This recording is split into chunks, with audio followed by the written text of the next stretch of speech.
Bonus. Trax. Le dimanche, certains vont dans leur maison de quartier pour s'affronter sans pitié dans des tournois où la méta règne en maître, tandis que d'autres s'engouffrent gentiment à la campagne pour participer à un événement narratif en plein cœur de l'école communale. Et il y a quelques jours, nous appartenions à la deuxième catégorie, le temps du Rural Hammer Fest. Dans ce nouvel épisode, on vous raconte donc tout sur notre expérience, mais aussi sur ce qu'elle nous a appris sur le jeu narratif et les événements à base de Warhammer.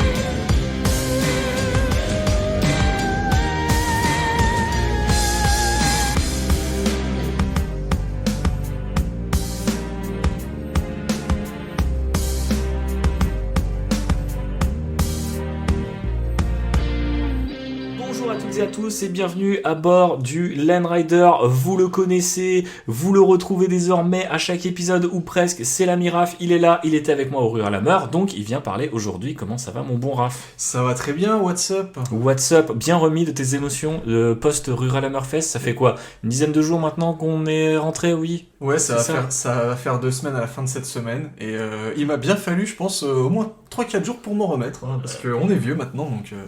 c'est un peu dur, effectivement. On va vous donner les détails de pourquoi on a dû s'en remettre aussi longtemps. Mais avant ça, petit disclaimer. Parce que dans cet épisode, eh bien, on va se montrer critique. Ce n'est en aucun cas une attaque envers Maxou, envers le podcast Rural Hammer ou les participants du podcast ou de l'événement.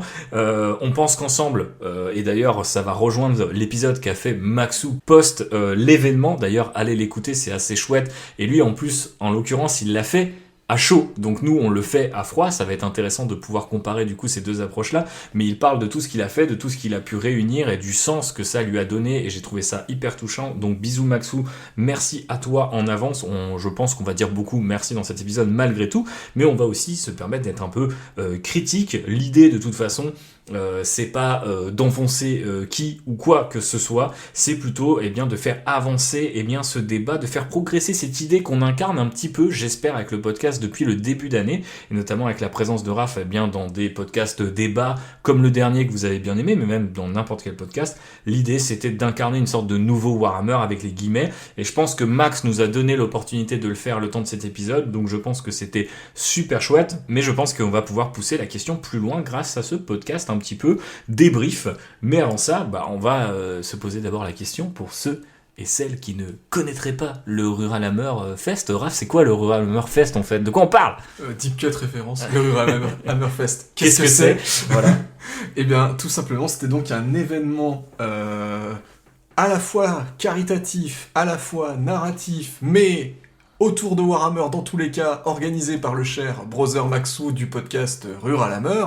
D'où le nom. Voilà, donc pour les auditeurs qui ne connaissent pas encore ce podcast, c'est donc un podcast qui parle des mondes de Warhammer, mais plus particulièrement de Warhammer 40 000, d'un point de vue de la ruralité, donc avec des hobbyistes qui ne sont pas forcément en ville, et plutôt à la campagne, et donc tout ce que ça peut amener comme pratique du hobby légèrement différente d'une... C'est son angle d'attaque, et on l'avait reçu il y a quelques mois maintenant, donc vous pouvez aller checker le Raconte-moi Warhammer avec Brother Maxou qui vous parle de tout ça, et c'est un média qui a pas mal évolué jusqu'à du coup la création d'un événement qui s'est fait assez rapidement, pour le coup. Maxou le dit, ça avait été dans les cartons depuis, assez spontanément, assez rapidement en tout cas dans l'histoire du podcast d'après ce que j'ai compris, et donc on a pu en faire l'expérience. C'était le 16 et le 17 ou le 17 et le 18 mai dernier je crois. C'est ça. Et on était à La Ville-Tertre dans l'Oise, nous qui sommes à Nantes, ça nous faisait une petite trotte quand même. Effectivement, mais pas autant que d'autres. Voilà, mais effectivement c'était dans la ruralité, donc nous avons pu nous déplacer jusqu'à La Ville-Tertre, et j'ai dit du coup à moitié narratif parce que tout ce qui se passait lors de cet événement autour de Warhammer, que ce soit les batailles, que ce soit le lore, etc., c'était très narratif. On était très très loin de l'aspect compétitif. C'était pas un tournoi, quoi, voilà, pour dire les choses clairement. et caritatif du coup parce que les bénéfices de cet événement ont intégralement été reversés à l'école primaire dans laquelle nous avons disputé nos parties, enfin dans les locaux de laquelle nous avons disputé nos parties, et donc Monsieur le maire a reçu sa petite enveloppe pour les élèves, ce qui est assez merveilleux quand on y pense. Effectivement, c'est très chouette. Et donc événement 50% narratif, 50% caritatif, 100% rural. Parlons un petit peu déjà de cette ambiance-là, parce que finalement nous on est arrivé le vendredi, on a pu filer un petit coup de main avec Max, c'est bien normal. D'ailleurs beaucoup de gens l'ont fait de manière générale, j'ai trouvé ça assez cool. C'est toujours assez, je sais pas comment dirais-je, réconfortant de se dire putain, en fait, parmi les wargamers, il y a quand même cette espèce d'esprit de solidarité, de on met la main à la pâte. Il y a très peu de gens oisifs et qui viennent juste les pieds sous la table. Ça, je trouve, ça fait toujours plaisir. Mais en dehors de ça, qu'est-ce que tu peux dire niveau ambiance, dans quel genre effectivement d'atmosphère on baignait pendant ce week-end-là? Bah, effectivement, on baignait dans le wargame bien de chez nous, comme le dit souvent Maxou dans son podcast, le wargame à la cool. Ça aussi, quelque chose qui va revenir beaucoup de fois dans ce dont on va parler. Le côté très détente, très relax. Le côté pas prise de tête pour les joueurs en tout cas. J'imagine que du côté de Maxou, ça a dû être des sacrées prises de tête. mais en tout cas, voilà, pour les joueurs et les participants et les participantes, dans son ensemble, ça a été, je pense, c'est un truc vraiment à la cool. Bonne ambiance, bonne bouffe, bon copain, bon wargame, belles armées. Beau hobby de manière générale. Ouais. Le beau Warhammer. Comme il le dit aussi Maxou, on va faire beaucoup de passerelles avec son podcast et on vous invite à l'écouter encore une fois. Ce qui est super cool, c'est justement d'avoir réussi à créer un événement, parce que je pense peut-être plus encore que nous à Borderland Rider, Max a tout de suite une identité assez forte qu'il a réussi à transmettre et à incarner dans l'espace réel, si j'ose dire, comme s'il s'était manifesté tel un démon sorti du Warp. Et là, en fait, très vite, je trouve qu'on était dans cette ambiance-là, même le vendredi soir, avec les quelques heureux élus qui étaient déjà là. On a été au resto, on était tous ensemble, on discutait, on était beaucoup appréhendait le lendemain, qu'est-ce qu'on allait faire, etc. Puisqu'on voyait les trucs commencer à s'installer, les tables, chacun racontait un peu. Moi j'ai rencontré notamment un joueur qui s'appelait Jimmy et qui du coup avait une armée Black Legion, donc du coup tu vois c'est en mode toi aussi tu joues Black Legion et tout, donc on se doutait peut-être, tiens on allait se croiser, on allait avoir des objectifs en commun, mais je vais un peu vite en besogne. Et je trouvais ça super fort tout au long de l'événement, je le dis maintenant avant d'oublier, c'est vraiment la capacité à avoir créé un truc qui vraiment était ça aide beaucoup d'être dans une salle de l'école communale, vraiment dans la campagne un peu perdue. Pour le coup il y avait même pas du tout de réseau, ce qui a d'ailleurs été un problème par moment, on en reparlera, mais du coup je trouve que c'est super fort. Et sur la bouffe aussi, l'accueil des gens, franchement j'ai trouvé ça super cool de créer un événement qui est pas du tout, tu vois, tu te réinventes pas pour l'occasion, ou tu te parjures pas non plus pour l'occasion, et ça c'est quand même tout à son honneur d'avoir su l'incarner, et aussi effectivement de nous proposer une expérience qui était super cool de ce point de vue là. Donc on a dit rural, on a dit aussi narratif, et ça c'est important. Qu'est-ce que tu peux nous dire un petit peu sur le fluff qui a été conçu par l'ami Xavier de la Minute Warp, un autre média Warhammer, et que moi j'ai trouvé super agréable en fait à découvrir. Alors à découvrir, ça se faisait via le Discord de Maxou, donc c'était par fragments, un petit peu comme vous avez l'habitude de le voir dans des codex en fait, finalement, avec des gens qui vous parlent un petit peu des trucs qui se passent. Donc ça aurait peut-être mérité d'avoir un truc d'ensemble avant ça, ou peut-être, je crois qu'il en a parlé Max dans son propre podcast, mais typiquement des podcasts consacrés au lore ou pour nous initier.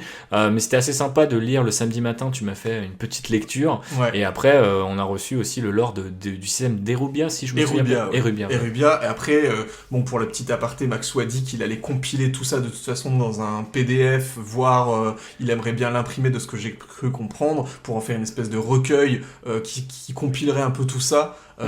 Et il y aura aussi un podcast un peu making of avec Xavier justement sur le lore. Ils ont bien bossé, je pense, sachant qu'on devait tous fournir, on en reparlera, une liste, mais aussi, puisqu'on parle du fluff, notre fluff maison. Voilà. Comment s'appelaient nos leaders, où ils en étaient, qu'est-ce qu'ils voulaient. Je crois qu'on avait une limite de mots et de pages. Il me semble que c'était une page dans mes souvenirs, mais c'était hyper plaisant de voir qu'ils avaient réutilisé ça. Enfin, je parle pour mon cas, mais je crois que c'était ton cas aussi. Donc je crois que tout le monde a vu des petits détails ça et là, et j'ai trouvé ça hyper agréable. Et en tout cas, c'était assez cool de se plonger dans la vie de ce système et de ce qui s'est passé, même si c'est jamais un exercice facile que de faire cohabiter des armées, hein. C'est un peu le syndrome Dawn of War, comme j'aime à l'appeler, c'est-à-dire comme par hasard sur cette unique planète, toutes les factions de Warhammer 40 000 sont représentées. Donc ça, c'est pour un événement narratif, c'est toujours un petit peu un challenge, mais je trouve qu'ils s'en sont plutôt bien sortis, même s'il y avait certaines factions qui en l'occurrence n'étaient pas représentées, mais on en reparlera. Mais je trouve qu'ils ont fait un assez bon travail là-dessus, et moi j'étais assez pressé de voir comment on allait justement impacter ce système. Un autre truc à dire au niveau du lore, toi Raph, comment tu l'as vécu? En fait, moi ce que j'ai trouvé déjà assez cool, c'est le fait que donc ça se passait sur le système des Rubia, et on avait du coup plusieurs mondes au sein de ce système. On avait des mondes forges, on avait un monde de jungle, on avait des anneaux de la planète, je crois, on avait la ceinture d'astéroïdes, les astéroïdes, on avait un Space Hulk où les parties de boarding action avaient lieu. Oui. Enfin voilà, en vrai, ils avaient réussi à interconnecter un peu tout ça d'une manière qui était plaisante, et de telle sorte que les tables de jeu reflétaient assez bien le lore, complètement. Puisqu'en fait on avait des tables avec des environnements variés, des tapis de jeu et des décors qui étaient qui correspondaient, qui étaient eux aussi très variés, ce qui fait que les parties qu'ont pu faire les joueurs sur l'ensemble du week-end ne se ressemblaient pas toutes, et surtout chacun pouvait un peu évoluer raisonner, son petit monde, raisonner avec son fluff perso s'il en avait envie, mais en tout cas ceux que ça intéressait, ils pouvaient raisonner avec leur fluff perso au sein du système des Rubia et d'en créer le fluff de leur armée dans ce système. Moi du coup j'ai un partenaire de jeu qui a fait ça très bien, il y en a d'autres qui l'ont fait depuis, mais voilà, je trouve c'est hyper bien parce que comme tu dis, c'était un peu le syndrome de on a un système planétaire et dans ce système tout le monde se met sur la gueule. Bah ça, dès lors que t'interdis pas 80% des armées, t'as toujours ce problème de toute façon. Mais ça a su rester cohérent, ça a su quand même avoir du sens avec ce qui se passait sur les tables de jeu et les armées. Encore une fois, bien incarné dans les tables. Il y avait d'ailleurs une super table, j'ai perdu le nom du créateur, mais un gars de la French Wag qui a ramené une table un peu en mode basilic, etc., sur laquelle j'ai pu jouer. Encore une fois, je spoil un petit peu en avance, mais c'était très cool, et ça m'a beaucoup rappelé, tu sais, les premiers bâtiments, je crois que c'était époque V4, où tu savais Basilicanum, le Manufactorum, donc on avait vraiment des tables très industrielles, le secteur impérialiste, voilà, c'est ça, et on avait d'un autre côté des tables très gothiques, et on avait la table de l'Agrimonde qui était une grande plaine. D'ailleurs sur plusieurs tables on jouait dans des formats 40 000 à l'ancienne avec des plus grandes tables, donc ça c'était aussi un bon clin d'œil pour des fois que le décor s'incarne un petit peu mieux, vive un petit peu mieux, je trouve, et ça c'était très chouette. Et effectivement toutes les tables aussi boarding action en mode il y a un Space Hulk dans lequel on se bat en orbite de ces différentes planètes, donc ça j'ai trouvé ça super cool. On a un petit peu vendu la mèche au niveau du format, mais donc du coup sur le week-end étaient proposés des games où on pouvait jouer du coup à 1000 points, donc fallait ramener 1000 points de Warhammer 40 000, ou une force boarding action qui je crois ça se joue en 500 points, mais en listant en fait un certain nombre d'unités. Donc il y a des gens qui venaient jouer que à l'un, que à l'autre ou aux deux. Moi en l'occurrence je suis venu faire que du 1000 points à la base, mais le soir j'ai testé avec mon armée un petit boarding action qui était pas on va dire intégré à la campagne, mais j'ai trouvé ça assez sympa, on pourra en reparler. Et effectivement du coup ça s'est joué sur 2 games. Alors est-ce que tu peux nous raconter un petit peu, Raph, en gros qu'est-ce qu'on faisait dans ces 2 games, comment ça se passait? Pas vraiment ton expérience à toi, mais de manière générale. Ouais, donc de manière générale on avait effectivement 2 games, une le samedi, une le dimanche. Elle devait commencer dans la matinée et finir en fin d'après-midi. Et après, on avait un peu carte libre pour faire ce qu'on avait envie de faire, c'est-à-dire profiter des décors et des tables qui étaient encore en place si on avait envie pour jouer dessus ou faire de la peinture, enfin bref. Sollicitation de l'esprit de la machine, recherche en cours. Les voix que vous entendez sont celles d'un Xenos de type félin. Il n'a pas été endommagé lors de ce podcast. Je répète, il n'a pas été endommagé lors de ce podcast. Et du coup les games, donc le samedi on avait des games qui se jouaient en double 1000 points, donc 2000 points au total. On avait donc 4 joueurs sur un plateau avec chacun 1000 points, et on était sous forme d'alliance. Et du coup on avait des alliances thématiques qui résonnaient avec le fluff, à la fois le fluff des armées de chacun et le fluff des Rubia, de la campagne, etc. Donc on avait des pairings qui étaient faits comme dans un tournoi en double, sauf que on enlevait la notion de tournoi, voilà. Mais le raisonnement était le fluff. C'est ça. Mais on avait quand même un système d'alliance et de pairing de 2 contre 2, chacun 1000 points, donc 2000 points au total, et ça c'était sur le samedi. Et en fonction des résultats des parties qu'il y a eu, des victoires et des défaites de chacun, ça a influencé légèrement le déroulement du fluff, et ça s'est répercuté du coup sur le dimanche, où le dimanche on a eu du coup 2 types de tables. On a eu des grandes tables, comme tu le disais, avec des formats de table plus grands que d'habitude, où du coup il y avait 4 joueurs qui s'affrontaient dessus à 2000 points, et à côté on avait des petites tables où il y avait que 2 joueurs qui s'affrontaient à 1000 points chacun. La spécificité étant que ces parties à 1000 et à 2000 étaient interconnectées, c'est-à-dire que dans votre partie à 1000, en fonction de ce que vous faisiez sur le champ de bataille et du déroulement de votre partie, vous pouviez sauvegarder certaines de vos unités, c'est-à-dire les faire quitter le champ de bataille par un coin ou un bord de champ de bataille, pour qu'elles apparaissent et se téléportent sur la partie à 2000 points qui se déroulait sur les tables d'à côté. Ce qui faisait en fait, ce qui créait des interactions entre tous les joueurs, et c'était hyper intéressant puisque du coup on avait, par exemple, moi qui ai joué Space Marine pendant tout le week-end, donc j'étais allié avec des impériaux, et ce qui m'a permis d'avoir une unité de Space Marine que j'ai pu sauvegarder et envoyer en renfort à mes camarades qui jouaient sur la grande table à 2000 points. Et plusieurs joueurs ont pu faire la même chose avec leurs propres armées. Sachant que chaque table à 1000 avait une table sœur à 2000, vous pouviez pas l'envoyer n'importe où. C'est ça. Fallait encore une fois respecter le fluff et donc aider par exemple vos camarades qui étaient en prise avec les orques par exemple. Exactement. Ce que tu as fait. Ce que j'ai fait. Et du coup, moi je jouais sur une petite table jungle à 1000 qui se répercutait sur une très grande table luxuriante à 2000. Et toi, par exemple, à 2000, tu jouais dans une espèce de grand secteur impérial et les gens qui ont fait la partie à 1000 points se battaient dans une petite cité ruche au sein de ce monde. Tout à fait. Voilà un petit peu du coup comment ça s'est déroulé. Après, ça c'était en tout cas ce que sur le papier l'événement nous proposait, même si Max avait pas forcément tout annoncé à l'avance. Ça se déroulait ensuite, on pourrait rajouter qu'on avait des objectifs, qui étaient des objectifs cachés en Tout à réalité. fait. Des missions secrètes. Des missions secrètes. Est-ce que tu peux nous en dire un petit peu plus ?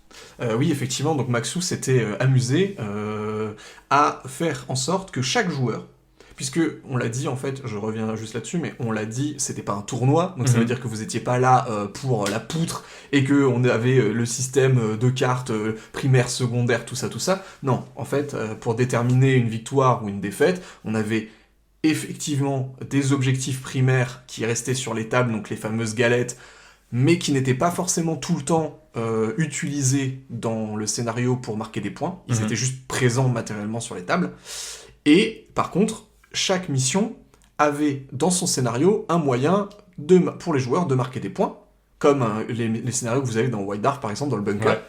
Et en plus de ça, du coup, chaque joueur avait écrit par Maxou un objectif, une mission secrète, propre à son armée et à sa faction, qu'il devait accomplir au cours de la bataille et qui rapportait des points à ce joueur, en sachant que les alliances de 2 joueurs pouvaient cumuler leurs points. Par exemple, moi j'avais mes Space Marines, si je marquais 10 points avec mes Space Marines et que mon coéquipier Space Marine en marquait 12, on avait 22 points ensemble.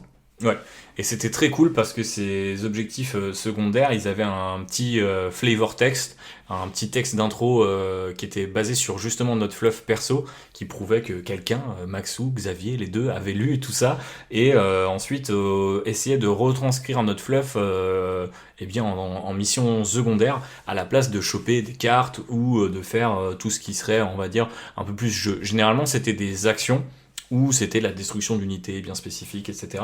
Donc ça, j'ai trouvé ça super cool et vraiment bienvenu parce qu'on se sentait investi d'une mission, littéralement, qui avait du sens avec nos armées. Et donc, j'ai trouvé ça vraiment rafraîchissant. Et de manière générale, on en a parlé dans l'épisode sur le jeu narratif, remplacer les primaires, les secondaires ou une partie d'entre eux par un truc qui a du sens pour votre armée, c'est quand même déjà la façon la plus évidente, la plus rapide et souvent la plus efficace en fait d'intégrer un petit peu de sens, un petit peu de narration, de storytelling dans tout ça. Et j'ai trouvé bien sûr que c'était quelque part peut-être attendu de ce genre d'événement, mais c'est pas forcément comme ça que j'aurais tout de suite vu. Tu vois, je me suis dit ok, on va avoir peut-être des scénarios complexes, asymétriques, avec des déploiements, voilà. Ouais. Et il y avait de ça aussi, hein, on avait des déploiements bien précis, on avait des péripéties comme par exemple l'idée de transférer des unités d'une table à l'autre, mais c'est vrai que c'est surtout les objectifs secrets qui ont servi de moteur, de carburant à tout ce fluff de nos armées et de comment notre fluff perso allait impacter finalement tout le reste du système, et j'ai trouvé ça très cool. Maintenant qu'on a un petit peu débroussaillé comment l'événement se déroulaient dans les grandes lignes et quels étaient un petit peu l'espèce de système qu'avaient inventé Maxou et Xavier là-dessus. Parlons un petit peu de notre expérience et du coup revenons un petit peu en arrière. Nous on est arrivé le vendredi soir, je l'ai dit, on a rencontré des gens, donc déjà c'était très cool. On va peut-être un petit peu passer là-dessus parce que c'est pas forcément le truc officiel, il faut pas forcément s'attendre à ce que tout le monde ait cette expérience-là, mais du coup le samedi matin, on arrive à l'heure, je crois que c'était 10h, il fallait qu'on soit... Nous, on était là un petit peu avant. Mais parce qu'on était juste à côté. Voilà, on était juste à côté, on était logé chez Bérangère. l'habitante Bérangère, qu'on Big up, salue, Bérangère. qui nous a offert des petits déj absolument glorieux et qui nous ont permis de tenir tout le week-end. Et en fait, Max avait eu la bonne idée d'installer une énorme rangée de tables au milieu avec une nappe noire, et du coup, on pouvait poser nos armées sur leurs petits plateaux qui permettent de les trimballer d'une table à l'autre. Ou pas d'ailleurs, certains les ont mis juste comme ça, socle sur la table. Et ça, mine de rien, c'était quand même un premier contact avec tout le monde qui était incroyable. Et beaucoup de gens m'ont dit, dès le samedi matin, en fait le week-end pourrait s'arrêter là. Et c'est déjà incroyable parce que on était une trentaine de gus à putain, t'as vu tel détail dans ton armée, etc. Et c'est vrai que c'était assez fantastique. Je pense que derrière celle de Maxou, on devait être dans les premières armées qui étaient là aussi, avec notre camarade Salamander qui avait une super armée d'ailleurs. Ouais. Qu'est-ce que t'as pensé de ce moment? Ce côté un peu Armies on Parade, tu vois, qui était assez marrant, quoi. Bah, moi, je trouvais ça glorieux. Glorieux. Voilà. Mais c'était incroyable. En vrai, voir chacun déballer son armée, sortir son armée de sa mallette et tout. Et en fait, ce qui était aussi... Il y avait tout un rituel dès qu'un nouveau participant... Tout le monde s'attrouve et regarde. En fait, les gens, ils sont arrivés au compte-gouttes. Ouais. Et en fait, au fur et à mesure, donc la personne arrivait, faisait un petit coucou, un petit check, etc. Et premier truc, elle regardait les armées qui étaient déjà posées sur la table. Et elle se baladait vite fait, elle regardait les tables et tout, en mode c'est trop bien machin. Et ensuite, hop, table du milieu avec la nappe noire, je sors mon armée, je la pose avec les autres, et après, je prends un petit peu de recul et je regarde toutes les autres armées qui sont posées. Ouais. Et en fait, c'était vraiment c'était trop drôle, quoi, parce que c'était vraiment, tout le monde avait ce même rituel de j'arrive, je regarde le truc, genre, j'essaie de voir un petit peu les bails, et après, mon regard est irrémédiablement attiré par... toutes les armées, toutes les figues, et c'est trop bien, quoi. Enfin, franchement, il y avait des armées de zinzin, et c'est ce que je disais plusieurs fois, il y avait vraiment pas à rougir du niveau de peinture, du niveau de conversion, du niveau de cœur mis dans les armées. Franchement, tout le monde pouvait être hyper fier de son armée, et il y avait quasiment toutes les factions représentées, quasiment, et franchement... chacun avait sa propre vision de son armée et tout, ça faisait super plaisir de voir ça, moi je trouve ça c'est tellement clair. cool. Moi surtout j'ai eu la chance d'avoir un autre joueur Black Legion à côté de moi, et du coup il y avait vraiment ce côté, on peint pas du tout de la même manière, on n'avait pas les mêmes socles, etc. Et c'est même ça, tu vois, c'était trop cool de dire, on vient avec la même armée, la même sous-faction, et il y a deux visions complètement différentes, et tu discutes de ça, et tu regardes les listes de chacun, et j'ai trouvé ça hyper sympa. Surtout aussi parce qu'il y a un truc qui manque, je l'ai déjà dit dans beaucoup d'épisodes, c'est que dans les Games Workshop aujourd'hui, il n'y a pas forcément les nouveautés. Ça veut dire qu'il y a tout un tas de figues que vous n'avez jamais vues de votre vie, en vrai. Vous les avez jamais touchés. Voilà, et donc, moi, un truc trop con, mais genre, par exemple, j'avais jamais vu un Landspeeder Primaris de mes propres yeux. Donc j'ai vu celui de Didier Deschamps magnétique, big up à lui, et du coup, j'ai trouvé ça, son armée de manière générale est incroyable, mais j'étais en mode ah ouais putain, il a cette taille là, ah ouais, en fait le design est sympa, et des fois t'apprécies mieux ou des fois moins bien une figurine en la voyant en vrai. Et du coup j'ai trouvé ça hyper plaisant, même si on pourra en reparler quand on passera un petit peu plus sur les critiques, mais c'est vrai que ça a beaucoup entamé le matin en fait, c'est-à-dire que ça a vraiment captivé les gens, et en même temps il y avait un côté presque un peu sacré, religieux là-dedans, de genre ouais putain mais attends, il y a tel Gus qui a mis, en fait on revenait tout le temps à la table. J'ai fait un espèce de travelling vitef avec mon téléphone, j'en ai fait un reel sur Instagram, donc sur les réseaux du podcast, vous pouvez aller checker ça, @LandriderPod sur Instagram, et vous verrez en fait toutes les armées qui étaient là, on les voit très brièvement parce qu'il y en avait énormément. Vous imaginez que en fait ça fait 30 000 points sur la table, peut-être même un peu plus, parce que ceux qui sont venus avec les 500 points de boarding action plus les 1000 points, et puis il y avait 2-3 mecs qui posaient aussi les pièces maîtresses. Je pense à un autre joueur, Astra Militarum, qui avait une super armée, et il y avait un petit Rogaldorn qu'il avait peint et qui était bien senti, tu vois, qui posait très très bien l'ambiance. Et franchement, j'ai trouvé que c'était un moment super plaisant, et ça m'a fait réfléchir, tu vois, sur cette idée de genre ah ouais, en fait, est-ce qu'un événement narratif, peut-être que c'est aussi déjà présenter les forces en présence, tu vois, tu peux te dire, ah ouais, si tu fais un truc, tu voudrais presque que les gens Imperium aient une table, les gens Xenos aient une table, les gens KO, etc. Enfin, ça pourrait être intéressant de développer tout ça. Mais en tout cas, moi j'ai trouvé que c'était super cool ce moment-là. Parlons pas du tout du jeu avant de rentrer dans le détail, etc. Parlons un petit peu de la bouffe et de la boisson, même si on a encore une fois un petit peu spoilé. Vous connaissez l'ami Maxou, pour ceux qui l'écoutent. Bah, c'est un gars qui aime la bonne bouffe et la bonne boisson, et on n'a pas été déçus. Tout était local, tout était fait maison. Big up à sa chérie Camille qui a bossé comme jamais en cuisine. On a eu la chance de lui donner un petit coup de main sur les tartes aux pommes le samedi soir. Mais putain, elle a enchaîné comme une chef, c'était incroyable. Mais du coup, ouais, c'était hyper plaisant ça aussi de bien manger et de pas se soucier quelque part aussi de ça quand toi t'es en train de gamer et tu te dis, je sais qu'il y a de la bonne bouffe qui arrive. Ce délicat fumet de barbecue qu'on a eu samedi début d'après-midi quand t'étais dans ta game, il a fait bien mal quand même. J'avoue. Nous on avait bien mangé chez Bérangère, ça allait, mais je pense qu'il y en a 2-3 qui ont dû souffrir. Sans oublier croissants, cookies, du café. En vrai, il y a de la bouffe tout le temps. Ouais, on a vraiment, pas manqué. C'était impossible que vous ayez faim à cet événement parce qu'il y avait vraiment tout le temps à bouffer. Et c'est à l'image vraiment du podcast. Enfin, Max fait souvent des comparaisons culinaires, parle souvent de la bouffe. Il a lui-même, tu vois, ses plantations, ses animaux, ses trucs. Donc du coup, je trouve ça trop stylé, tu vois, de me dire. Là encore une fois aussi, j'ai vécu un petit peu dans le fantasme de ce gars-là. Enfin, tu vois, dans son délire à lui. Et j'ai trouvé ça hyper bien aussi, tu vois, de ce point de vue-là, même si forcément, tu vois, tu peux te dire bon bah voilà, c'est un barbecue, tu vois, tu vas pas. Et ben en fait non, tu vois, ça a fait partie du rituel et de l'événement à part entière, j'ai trouvé. Ouais, complètement. Et pareil, donc il y avait des boissons non alcoolisées, il y avait aussi de la bière pression. Avec une tireuse et tout, donc ça c'est pareil, c'est royal, à un prix tout à fait attractif en plus, et local, et pareil, on avait eu un peu ce truc, on en avait discuté en amont, avant l'événement, on s'était dit, le fait que la bière soit pas chère, on connaît un peu le joueur de Warhammer, ouais, ça peut déraper vite, on sait qu'il y a des gens qui peuvent très rapidement se laisser porter un peu par ça, etc. Ouais. Et en fait, on a été super surpris agréablement et d'ailleurs Maxou en a aussi parlé vite fait dans son épisode, mais il n'y a pas eu de débordement du tout, ni d'abus du tout à cause de l'alcool, quoi, vraiment. Et moi j'ai déjà fait je ne sais pas combien d'événements, alors pas Warhammer, mais des événements jeux de rôle, jeux de société, Magic, qu'est-ce que vous voulez, et des événements où il y avait, ou même des festivals de métal, des trucs comme ça, où il y a de la boisson en abondance, et beaucoup plus cher que ça. Ah oui, c'est clair. Et pour autant, les gens, ça les empêche pas de se mettre absolument minables, et vraiment casser aussi un peu... Enfin voilà, on va pas vous dire vous faites ce que vous voulez, si vous voulez vous démonter la tête à l'alcool, c'est un peu votre problème.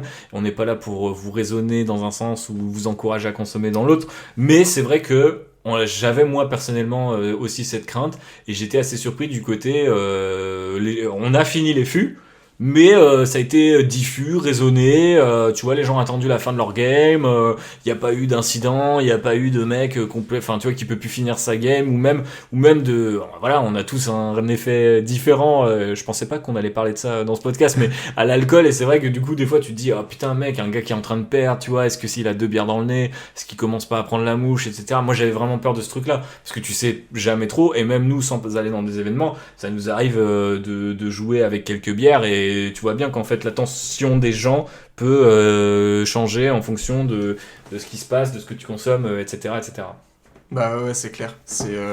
Mais du coup, pas d'incident à déplorer, une bouffe hyper qualitative, un staff, donc j'inclus Maxou dedans parce qu'il a été au four et au moulin tout le week-end. Le pauvre. Mais tout était nickel à ce niveau-là. Tout ce qui est logistique aussi, parce qu'on en a pas trop parlé, mais les tables impeccables, les décors à ne plus savoir quoi faire parce que tout le monde est venu avec des décors. Ça c'est beau aussi, la solidarité autour de ça. Ça c'était vraiment zinzin. Il y avait littéralement des fois vous allez à des assos ou des clubs, ils ont pas assez de décors. Là c'était l'inverse, c'est-à-dire genre littéralement il y avait des bennes de décors et vous aviez juste à piocher dedans et vous dire ok ça j'aime bien, je le mets dans ma table et tout. Enfin bref, ça c'était vraiment fou. Et du coup voilà tout l'aspect logistique, setup, mise en place, machin, ça c'était vraiment aux petits oignons, rien à dire, enfin vraiment top. Alors parlons de nos games. Tout à fait. Première game, Qu'est-ce qui s'est passé pour toi? Alors, on va essayer de séparer notre expérience, on va la donner un peu de manière neutre, naturelle, telle qu'elle. Qu'est-ce qui s'est passé, factuel.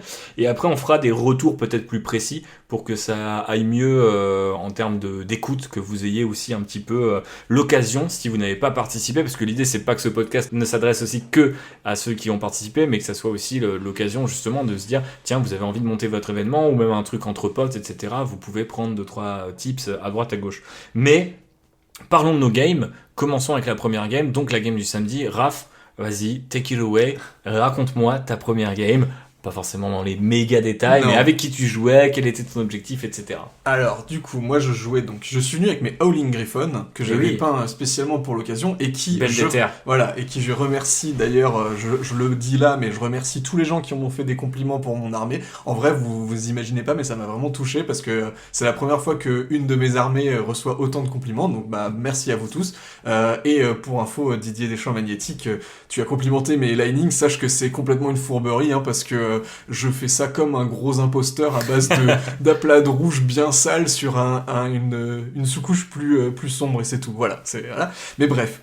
Du coup, j'ai joué mes Howling Griffon avec la première partie. Je jouais avec Brecios, qui était aussi notre photographe. Qu'on salue, Voilà. qui a fait des photos absolument incroyables, que Et vous avez dû voir passer à Voilà, droite à gauche. je n'ai plus le nom de son Instagram. Sollicitation de l'esprit de la machine, recherche en cours. Il s'agit de Opus_Penumbra. Retrouvez les liens en description du podcast. Mais bref, donc je jouais avec Brecios, qui jouait, lui, c'est Black Templar. Donc on avait une force de Space Marine full corps à corps presque, puisque lui, il jouait fluff, hein, donc des Black Templars, ça tape, c'est au corps à corps. Mhm. Donc une petite armée à 1000 points, très axée autour du CAC, avec beaucoup d'unités... de frères d'épée, de blade guard, donc des choses qui vont au corps à corps. Et moi qui avais aussi une liste full infanterie, alors mi-tir, mi-corps à corps, mais quand même qui était plutôt une force un peu mobile d'infanterie, quoi. Pas de transport, pas de véhicule, donc tout à pied. Et on affrontait les Ligues de Votann, donc une alliance de 2 joueurs Votann, dont Flo, Starflord, qu'on salue au passage, auditeur du podcast. Big up à toi. Voilà. Et du coup, l'alliance de ces 2 joueurs Votann, qui avaient par contre tous les deux une liste assez similaire, puisque bah, vous le savez, l'index Votann n'est pas très développé, il n'y a pas 1 milliard d'unités dedans, donc forcément les 2 listes se ressemblaient un petit peu. Mais donc voilà, on a fait Imperium contre Votann, dans un scénario, donc sur une table Montforge, dans un scénario qui ne nous a pas vraiment arrangé, puisque la péripétie principale du scénario était que, à chaque fois que quelqu'un voulait faire une advance, il soit prenait des blessures mortelles, on va dire au meilleur des cas, et au pire des cas, il prenait des blessures mortelles, et il avait un malus pour toucher. Le problème étant... En quel honneur? Qu'est-ce qui se passait? C'est à cause il y avait des explosifs? Alors en fait, il y avait c'était des parce pièges que les Votann faisaient un minage de la planète, et que du coup, il y avait des secousses et des conditions météorologiques dégradées à cause de ça. Ok, ouais, ils étaient en train de forer comme des salles, Voilà. et ça a foutu le bordel. Et ce qui a fait que, de base, on n'était pas très avantagés, parce que, en fait, les Black Templars, bah, je vous fais pas un dessin, mais de préférence, s'ils peuvent advance Et charge, et cogner. c'est mieux. Et moi, je jouais en Gladius, donc le détachement Space Marine Ultramarine, dont l'avantage est ces fameuses doctrines qui vous permettent soit d'advance et tir, soit d'advance et charge, que je n'ai pas pu utiliser. Dommage. Donc, c'était un peu compliqué. Mais bon, on s'est complètement... voilà, on a quand même complètement... Pris au jeu. Voilà, on a complètement embrassé le scénar. Nos objectifs secondaires... mission secrète pour le joueur Black Templar, c'était de tuer des unités au corps à corps, et s'il tuait des personnages, c'était mieux, ce qui est complètement fluff. Et moi, j'avais 2 apothicaires dans ma liste, et dans mon fluff, les Howling Griffon, enfin ma compagnie Howling Griffon, en fait, elle a très peu de frères de bataille, puisque en fait, c'est ceux qui font, donc les Howling Griffon, pour leur petit fluff perso, c'est un chapitre qui fait des vœux avant d'aller combattre, et ils ne s'arrêtent pas tant qu'ils n'ont pas réalisé les vœux. C'est très Black Templar dans l'esprit. Voilà. Le problème étant que moi, ma compagnie, les vœux qu'ils font, c'est que des vœux irréalisables. Donc forcément, ils meurent tous. Ils sont un peu en sous-effectif. Voilà. Et donc ils ont besoin d'apothicaires. Ils ont un petit problème de ressources humaines. Il faut qu'ils puissent regarnir les rangs avec des apothicaires. Donc j'avais joué ça avec 2 apothicaires dans ma liste, un Gravis, un normal, etc. Et donc Maxou m'avait donné comme mission secrète le fait de, quand une de mes unités mourait, je devais la laisser sur la table, enfin je devais laisser une figurine sur la table, et du coup mes apothicaires et mon capitaine pouvaient ramasser l'unité, et je gagnais des points grâce à ça. Ce qui représente dans le fluff, le fait que les apothicaires récoltent... joué RP apothicaire, quoi. C'est ça. Sachant qu'on ne l'a pas dit, mais les objectifs secondaires étaient en fait des missions secrètes et elles n'étaient révélées que quand vous commencez à marquer des points pour celle-ci ou à partir du tour 3. Ce qui est d'ailleurs du coup une de mes premières critiques, et je la fais maintenant même si j'en reparlerai, on ne pouvait pas la révéler à notre allié non plus. Sauf contre un CP. Sauf contre en payant un CP. Mais je crois que personne n'a voulu payer son point de commandement, alors qu'on aurait peut-être dû voir ça comme une manière finalement de... Voilà, c'était un rassemblement des différents états-majors qui prenaient du temps et ça coûtait donc de l'argent et donc un PC. Parce que j'ai trouvé que il avait plus dit, attention, si vous le révélez par accident, je vous prends un PC. C'était plus une forme de blague et donc tout le monde a joué le jeu. Mais je me suis dit avec le recul, est-ce qu'il faudrait pas finalement que les joueurs puissent s'entendre, parce qu'on imagine assez bien, surtout spécifiquement peut-être dans ton cas, 2 capitaines Space Marine ou 2 officiers Space Marine, se jauger un peu, mais bon, surtout quand il y a des accointances fluffiques. Ouais. Tu sens que les Howling Griffons, ils s'entendraient relativement bien avec les Black Templars. C'est pas un chapitre très comment dirais-je, agnostique versus des mecs complètement pieux. Donc je trouve que ça marche plutôt bien. Mais bon voilà, embrayons sur la suite du coup de ta bagarre, de ta bataille. Donc en fait, la petite doléance encore une fois, c'est que nous n'avions pas lu la feuille de mission jusqu'au bout, n'est-ce pas ? Parce que nous avions voulu aller plus vite que la musique et rusher commencer, on avait hâte de commencer, et du coup ce que je ne savais pas, c'est que dans les règles de mission, noir sur blanc, le Maxou, il avait marqué que mes apothicaires pouvaient être considérés un peu comme des personnages indépendants de la bonne époque de la V3, à savoir qu'ils pouvaient quitter une unité pour en rallier une autre.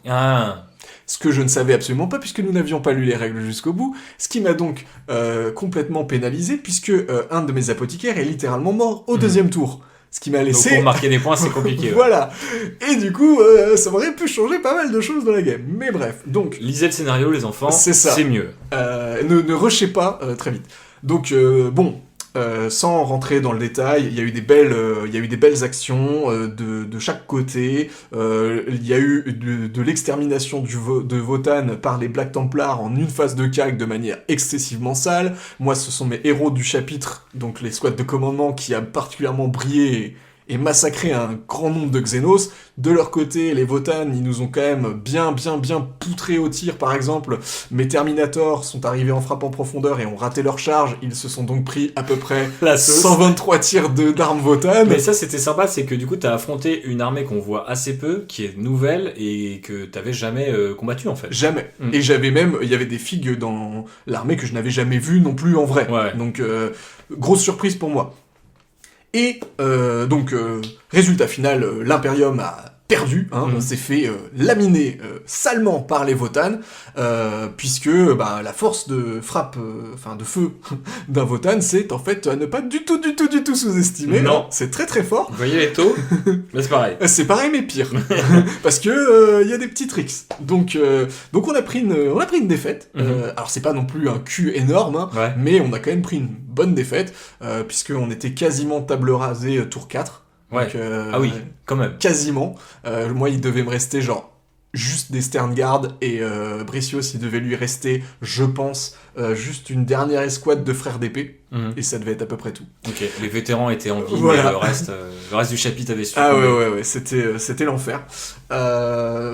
Et donc voilà, ça c'était la partie du samedi, et donc une défaite impériale et une victoire Xenos. Et toi, mon cher Répu, comment ça s'est passé ? Eh ben écoute, moi je jouais avec l'ami Jimmy, donc un autre joueur Black Legion, qui était là pour représenter le maître de guerre.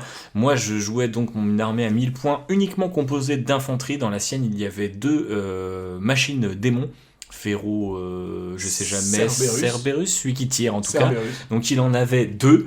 Donc nos listes se complétaient assez bien, première chose. Ensuite on jouait sur cette magnifique table en mode avec une basilique, etc. Là on était au sommet du wargame. On a vu la table, on a pété un câble et je me suis dit putain si je joue sur cette table, bam, premier jour je joue sur cette table, donc j'avais eu beaucoup de chance. Et l'invasion avait du sens puisque nous on arrivait donc dans cette ville qui, je ne sais plus si c'était pas la capitale du monde ou un truc comme ça, j'ai plus en tête, mais en tout cas c'était une ville assez importante et notamment pour ses lieux saints, sachant que du coup c'était une guerre d'objectifs, il y avait des objectifs à prendre à droite à gauche, mais il y avait également bien nos missions secrètes. Quelle était la mienne en l'occurrence, encore une fois basée sur mon fluff, qui lui-même basé sur ce codex Black Legion qu'on a eu en 7ème édition, qui nous parlait des différentes bandes de guerre qui composent cette Black Legion. Et du coup, il y avait un truc qui m'avait marqué, c'était les Oathbreakers, et je crois que c'est les briseurs, non, c'est le serment brisé, je crois, ou un truc comme ça en français, j'aurais traduit ça par briseur de serment, mais je crois que c'est pas ça le nom, donc c'est le serment brisé. Et en fait ce sont les réprouvés, les mecs un peu rinsax qui ont déçu Abaddon et qui met dans une warband en mode c'est la Suicide Squad de la Black Legion quoi. C'est les mecs il y a plus trop d'espoir pour eux et j'ai toujours trouvé ça assez stylé. Ils ont un côté un peu manque de moyens, l'illustration qu'ils avaient faite c'était un mec avec des bioniques mais toutes pétées, une armure rafistolée avec des plaques de métal soudées à l'arrache, etc. Ça m'avait pas mal parlé. Donc je m'étais dit, vas-y, on va partir là-dessus. Et donc du coup, j'avais expliqué un peu mon fluff que j'ai beaucoup détaillé, parce qu'avec JB en V9, on a fait toute une croisade avec ces mecs-là, et j'ai commencé avec vraiment 5 légionnaires et le lord de cette bande guerrière. Donc j'ai pu investir tout ça, il l'a recyclé, il a dit, ok, donc tu dois faire des preuves au maître de guerre, et bien tu vas les faire comment ? Tu vas devoir désacraliser les lieux saints impériaux, et donc pour ça je devais faire des actions sur les objectifs de la table, et ça tombe bien parce que j'avais une force avec beaucoup de petites unités de légionnaires et des trucs comme ça. Et donc en face de moi j'avais des défenseurs impériaux en la présence de Theta Wargame, Theta Clack, qui a du coup une chaîne YouTube, donc vous pouvez aussi aller voir ce qu'il fait. Il présente surtout des armées des gens, ce qui est assez original comme type de contenu. Donc Theta, il avait une armée Astra Militarum qui était magnifique. Il y avait un volant dedans, donc assez inhabituel mais très fluff, etc. Et comme il me l'a dit, si je le sors pas à un événement narratif, quand est-ce que je le sors ?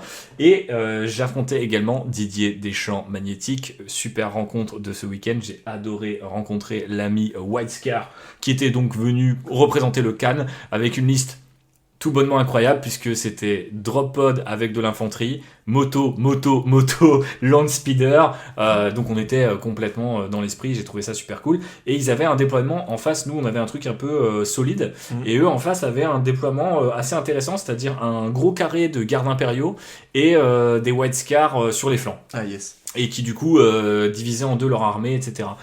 Sachant que je crois qu'il y avait un petit bonus White Scar, je sais plus si c'était la règle d'armée ou la règle de la mission, mais je crois que c'était la règle de la mission effectivement qui permettait de cogner plus vite et plus fort. Donc ça c'était très cool. On a gagné pour aller très très vite parce que en fait on a beaucoup joué sur en fait le déploiement très fluff impérial.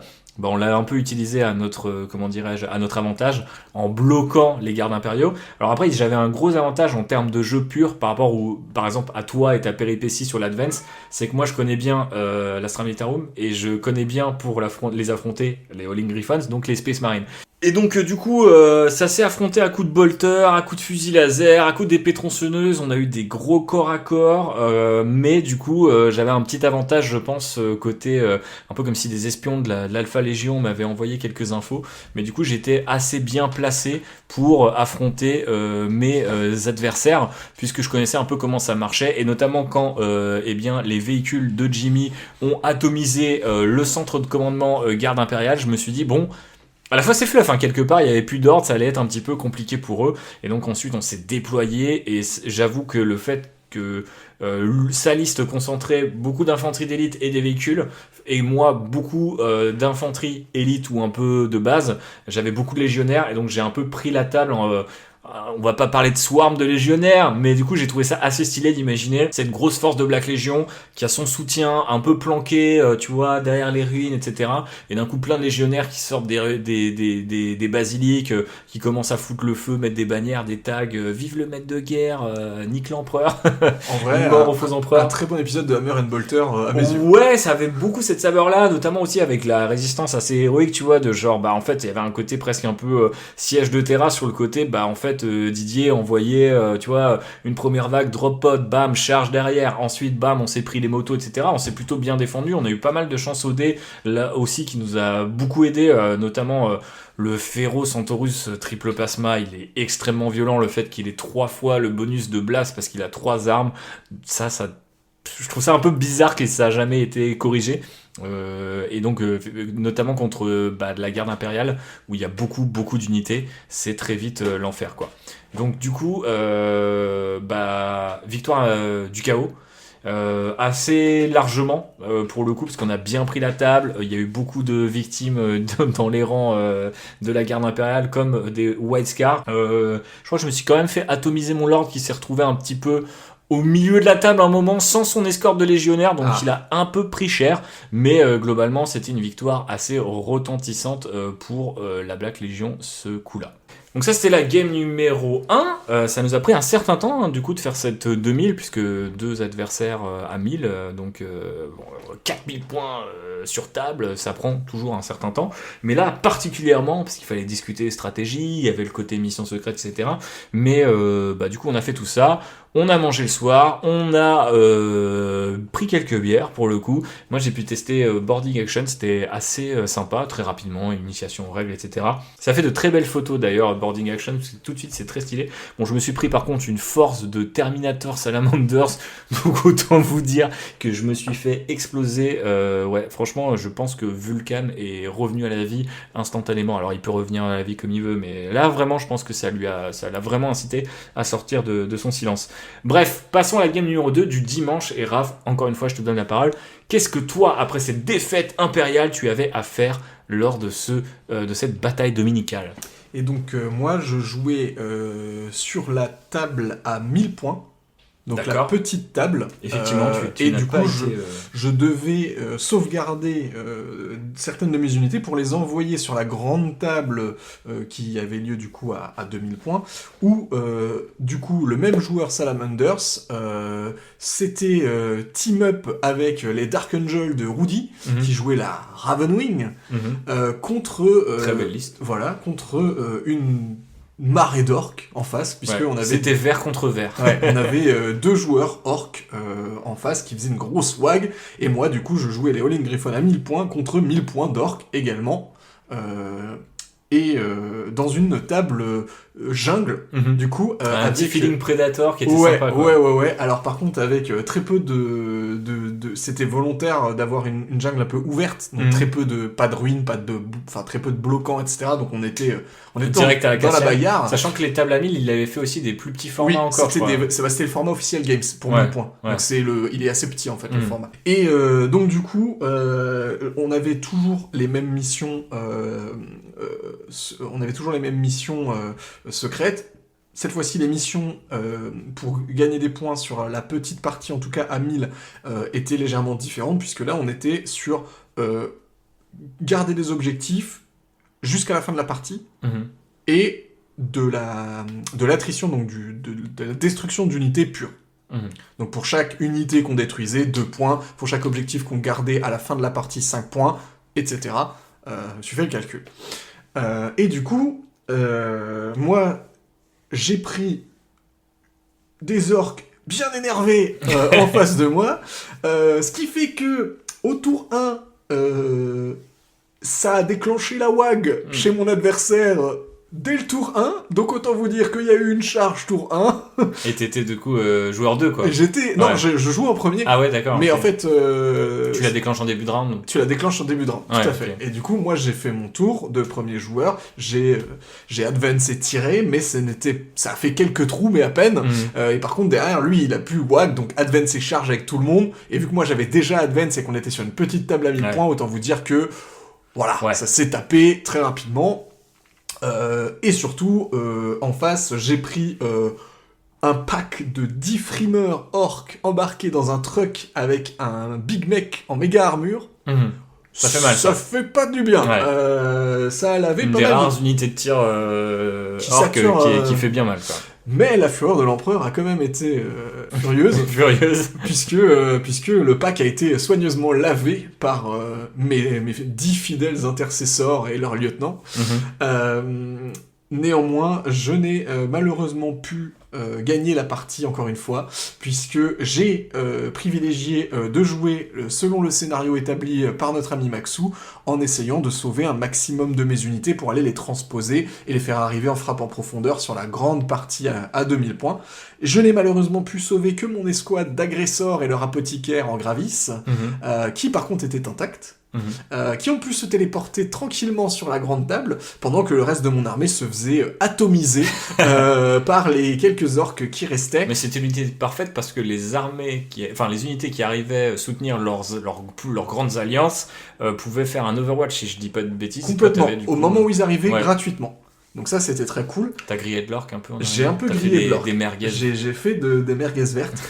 Et par contre, j'ai dû abandonner la jungle comme un vieux lâche, puisque du coup, mon adversaire a gagné aux primaires, enfin aux objectifs, car les boys ont la capacité de sticker des objectifs, et donc ils n'avaient juste à laisser que un ou deux boys sur les objectifs, et un orc ça court plus vite qu'un Space Marine, donc bon, j'ai perdu à cause de ça, mais c'était une petite défaite, car la grande victoire s'est déroulée sur le grand champ de bataille, n'est-ce pas, puisqu'en renfort de mes camarades impériaux, on a allègrement poncé la WAG en face, puisque malgré des vaillantes charges de nos adversaires orques qui ont voulu se bagarrer, eh bien malheureusement ils ont trouvé un peu plus résistants qu'eux, ils se sont fait enfoncer par un commando de moto Ravenwing qui a été très énervé, mais aussi par un Dreadnought Primaris Salamanders qui était pas là pour rigoler, et par un petit capitaine en armure Gravis avec un gros marteau, n'est-ce pas, qui a mis des petits trous et qui s'est soloté un dread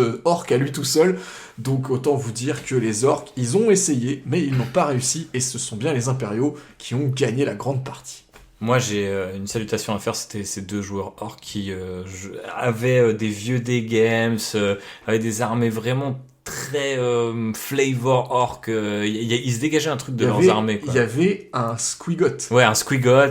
Vraiment, il y avait des bons clins d'œil dans ces armées-là, c'était assez cool. Et faut dire que la WAG était affaiblie, puisque la veille, ils étaient tombés dans une embuscade tendue par la garde impériale, je crois. Ouais. C'était ça le scénar. C'était assez marrant, parce que du coup, il y avait deux joueurs gardes impériaux qui étaient chacun d'un côté de la table, et qui devaient se rejoindre, et au milieu, il y avait Vla les orques. Et tu vois ça au début, tu fais, mais ils vont se faire atomiser, les gardes, parce que couper, certes encercler des orques, mais les orques, on sait qu'ils vont de l'avant et ils peuvent faire des très gros trous. Mais ok, donc tu as comment dirais-je, tu as sacrifié des unités pour t'assurer de la victoire plus large. Pour le bien commun. Exactement. Mais attention, t'as fréquenté un peu trop des joueurs tôt. Oui. C'est Jadot qui déteint sur toi, là, je le reconnais. C'est ça. Mais bon, du coup, j'ai 2 défaites à mon actif, mais je le vis absolument. Mais le sourire, très je bien. le vois. Voilà, je le vis absolument très bien, parce qu'au final, j'ai eu des gros moments de bravoure.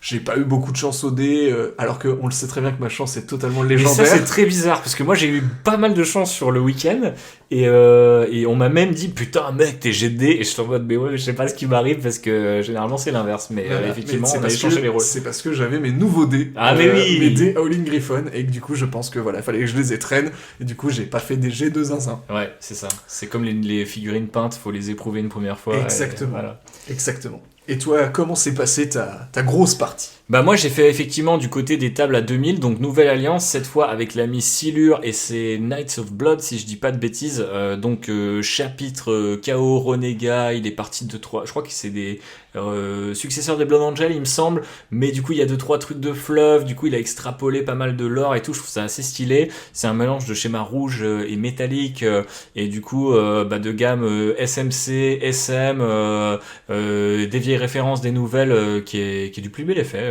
Très belle armée, qu'on avait déjà vu pas mal, les gens qui sont sur le Discord et tout doivent normalement la visualiser, et ça c'était assez cool parce que nous on était passé sur un autre endroit de la planète et on traquait l'archevêque de la planète qui s'étaient réfugiés dans le palais impérial. Donc c'était peut-être là au final comment dirais-je, la capitale.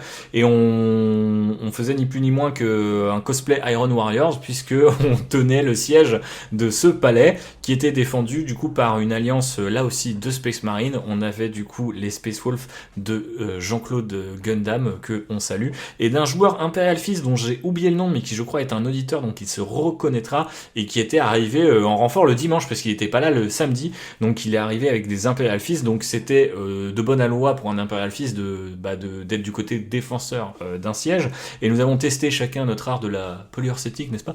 Mais c'était effectivement assez éprouvant pour nous d'avancer, puisqu'on avait extrêmement de restrictions. Là pour le coup, on était totalement dans ce que le narratif fait à la fois de mieux, mais aussi vous propose un challenge, vous qui aimez vous poncer la méta, faire les meilleures listes, etc.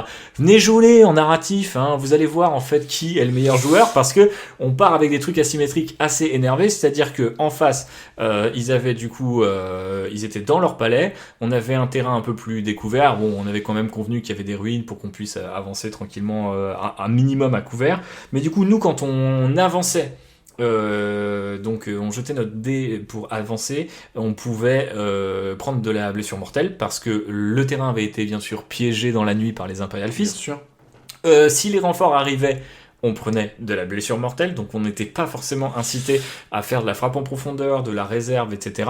Même si on pouvait le faire dès le tour 1. Mais du coup, quand tu commences à jouer avec des unités de Marines de 5, tu fais un 3, tu perds un gars ennemi, tu vois, c'est un peu chaud, Donc on s'est dit, écoute, on va faire une vraie démonstration de force, on va tout mettre sur table, et on s'est réparti, et en plus, là, encore une fois, un avantage, donc je connais bien les deux armées, Marine du Chaos et Space Marine, et donc on avait des listes qui se complétaient assez bien. Par contre, très peu de véhicules, parce que je crois que le seul véhicule qui avait la missilure, c'était un Rhino. Mais par contre, du coup, entre le mécanisé, les Chosen qui peuvent advance et tirer et charger, on avait les possédés qui bougent assez vite. Ouais, on avait quand même de quoi bien swarmer la map, et on a eu le premier tour. Ce qui, je pense, a pas forcément avantagé au départ. J'aurais préféré peut-être tanker au début pour pouvoir me projeter ensuite.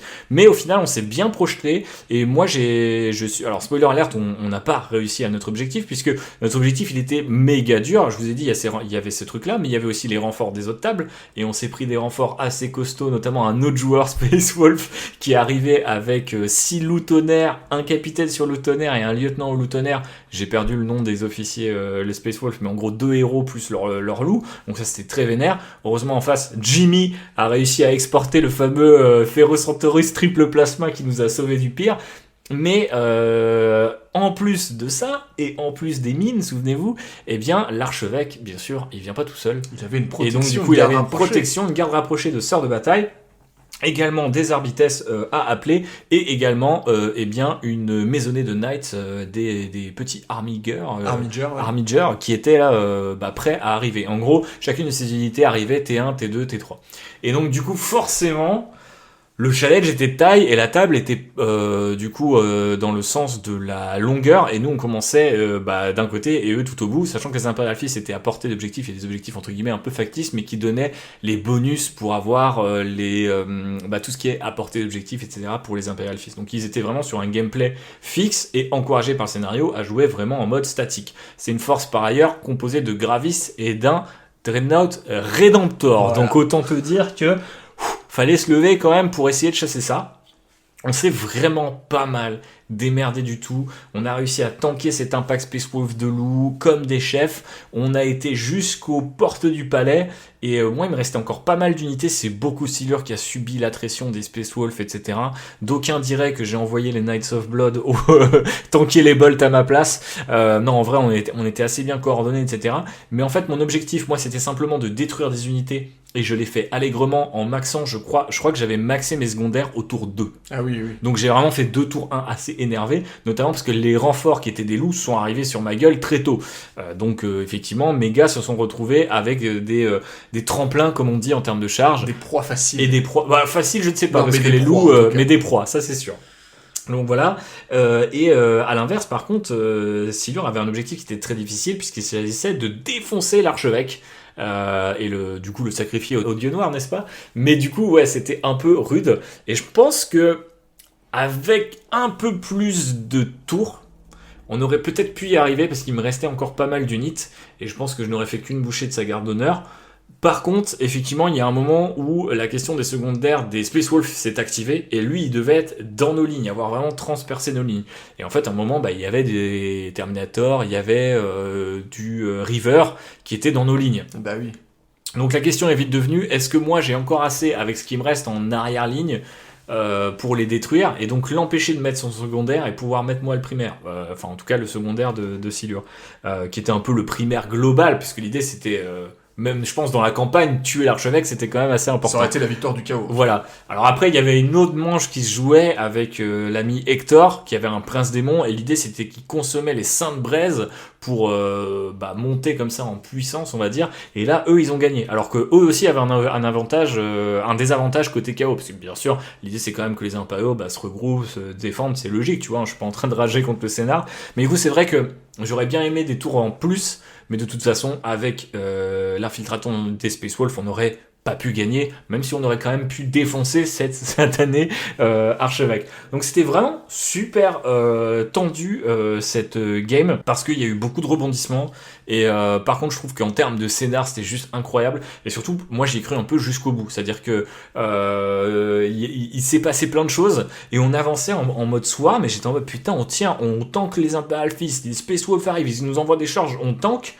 Quand est-ce qu'on va s'essouffler? Et on a vraiment eu le truc très cinématique de Donofoiresque un peu, tu vois, en mode genre arrivé au mur du palais, putain là on commence à se casser les dents, on manque de l'élan, on est moins nombreux, on rebondit sur une save, un truc, et on est obligé de concéder une victoire, même si je dois dire que si on continuait un petit peu d'un point de vue cinématique ou narratif, on peut se dire qu'à partir du moment où il y a 10 légionnaires et le Lord qui sont devant 3 Imperial Fist et l'archevêque derrière, à mon avis c'était mal parti, mais...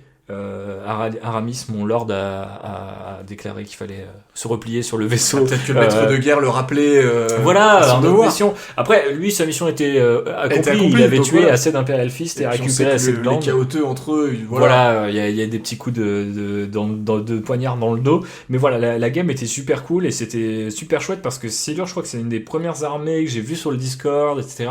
J'ai vu grossir son concept de chapitre renégat. Donc, tu vois, il a une espèce d'unité qui est une sorte de Rhino KO, mais ça ressemble un peu à un Razorback, tu vois le mélange des trucs et tout, je trouve ça super intéressant et j'aime bien ce shift en fait de vouloir le distinguer d'une légion, tu vois, et je trouvais ça très cool, la vieille légion avec le chapitre renégat qui tend vers le même objectif, et en face des légions fondatrices quoi, Space Wolf, Imperial Fist, c'était quand même super classe, donc défaite mais assez importante, alors assez légère en fait avant qu'on finisse la partie, mais tous leurs objectifs à eux ça s'accomplissait post-partie, donc si tu veux en fait je crois qu'on était à 2 points avec nos secondaires, et en fait parce que j'avais maxé les miens et eux avaient eu un peu de mal aux leurs, et d'un coup bam en fait les leurs tombaient, et effectivement c'était à la fin de partie, donc forcément c'était comme ça, donc ça a creusé un écart assez phénoménal, et effectivement l'archevêque est là, donc s'il y a un Ruralameur Phase 2 il va falloir que je me venge.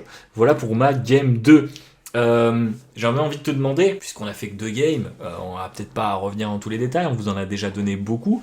C'est quoi tes meilleurs souvenirs? C'est quoi les MVP de ton week-end?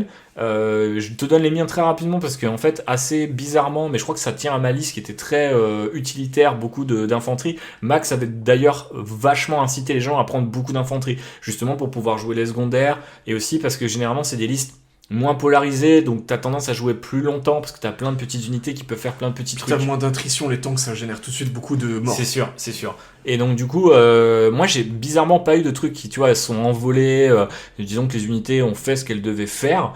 Par contre, il y a un souvenir que je trouve incroyable, c'est que quand Silure arrive enfin aux portes du palais, parce que vraiment il voulait être le premier, tu sais, c'est vraiment ce truc de être le premier sur les murs du palais de Terra, tu vois, donc là le palais d'archevêque, il arrive avec son mec, il reste un de Chosen dans son unité de Chosen, et c'est le gars qui a un plasma. Et il dit ok vas-y je surchauffe mon plasma et je commence à atomiser les gardes autour de l'archevêque, tu vois. Il surchauffe, non seulement je crois qu'il loupe son tir et il se tue avec le plasma. Donc vraiment tristesse, et en même temps on a tous rigolé parce qu'on se dit c'est incroyable, le mec il arrive en mode pour les dieux noirs, il charge le truc et là ça lui explose à la gueule, et du coup les défenseurs impériaux se regardent en mode bon bah c'est génial, on a même pas besoin de les tuer.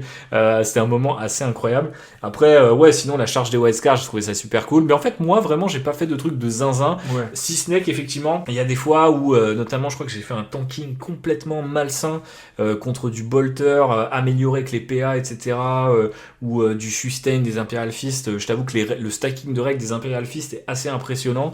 Alors c'est vraiment un gameplay statique, mais quand tu te prends les bols des intercesseurs lourds, des agresseurs, etc., tu te fais effectivement passive-agressive passive-agresseur la gueule. Et je prenais des trucs, j'étais en mode, je vais jamais tanker ça, il me faut des 5. Et là, je jette une chier de trucs. Et en fait, je fais plein de 5, je suis en mode putain, en fait, mes gars sont encore vivants, alors que vraiment, j'étais persuadé de les perdre. Et c'est ça qui fait que derrière, tu vois, on a réussi à s'approcher du palais, parce qu'il y a vraiment un moment où j'ai surchaté en termes de sauvegarde, quoi. À part ça, pas de méga coup d'éclat. Qu'en est-il des Howling Griffons? Bah moi, j'en ai rapidement parlé, mais j'ai pas non plus, on va dire, de moments où, enfin, tu sais, de moments un peu Gloria, où il se passe des dingueries. C'est un peu ça, ouais. Non, sur la première game, vraiment, j'ai eu un moment un peu stylé, c'est le capitaine, donc mon capitaine Doras, qui a éclaté un Cal, comment ça s'appelle, Votan, ouais. Voilà, ça c'était vraiment cool. Un squat, quoi, disons-le. Là, mais il l'a rappelé à son vrai voilà, nom. avec une grosse armure, et sa garde Terminator qui allait avec, bien sûr. Pour la deuxième game, j'étais donc contre les orques, et donc je vous l'ai dit un peu plus tôt, mais mon adversaire, il avait une escouade de frimeurs orques bien équipés, et c'est ce qu'on appelle un petit peu donc une Death Star, c'est-à-dire une escouade dans laquelle un joueur va mettre beaucoup de points et qui fait beaucoup de choses sur le champ de bataille. Et c'est ce qu'il m'a dit quand il m'a présenté sa liste. Il m'a dit cette unité, elle va potentiellement te faire très mal. Et effectivement, quand l'unité a été activée et qu'elle m'a envoyé, je sais plus, quelque chose comme 60 patates de force Watt 1000, PA-2, dégâts 2, etc. sur mes Terminators, bon, autant vous dire que les Terminators, ils ont fait bonjour, au revoir. Décidément, les Terminators ont souffert pendant ce ils week-end. n'ont pas été efficaces. Mais ce qu'ils n'avaient pas prévu, c'était ma petite escouade de simples 10 intercesseurs derrière avec le petit lieutenant et l'apothicaire. Et les intercesseurs de base, eh bien, depuis le nouveau codex, entre guillemets, enfin la nouvelle Data Slate Space Marine, c'est quand même très très sympa.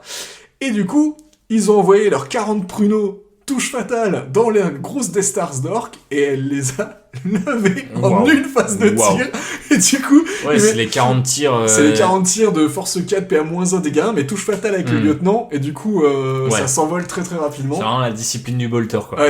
En plus, il était serment de l'instant, donc tout était relançable, des bonus, etc. Ce qui a fait que, autant vous dire, que quand j'ai lancé mes dés, mon adversaire était quand même un peu confiant, en mode, j'en ai 10, il y a un nob, enfin, un machin et tout. Je fais, mais on va voir. Et là, j'ai lancé les trucs, et ça a critiqué dans tous les sens, et j'étais en mode, en fait, c'est quand même pas mal, cette histoire. Pour la petite anecdote, nous, on avait fait 2 games l'un contre l'autre avec nos listes du Rural Hammerfest pour les ajuster, etc. Enfin, surtout, moi, j'ai ajusté, toi, t'as gardé. Mais effectivement, à chaque fois, cette unité-là, en fait, il y avait forcément un moment dans une game où c'est vraiment un combo zombie, et c'est vraiment le truc très...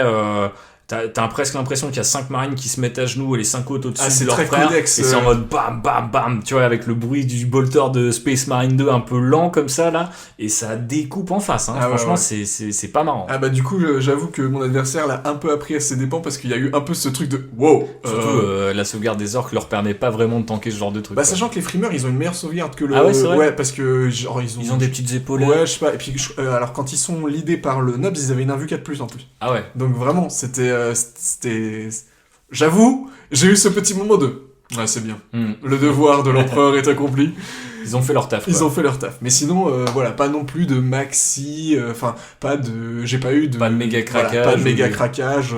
J'ai raté la charge de mes Terminators. Ça arrive. Quand ça vous arrive, vous êtes pas super heureux, mais...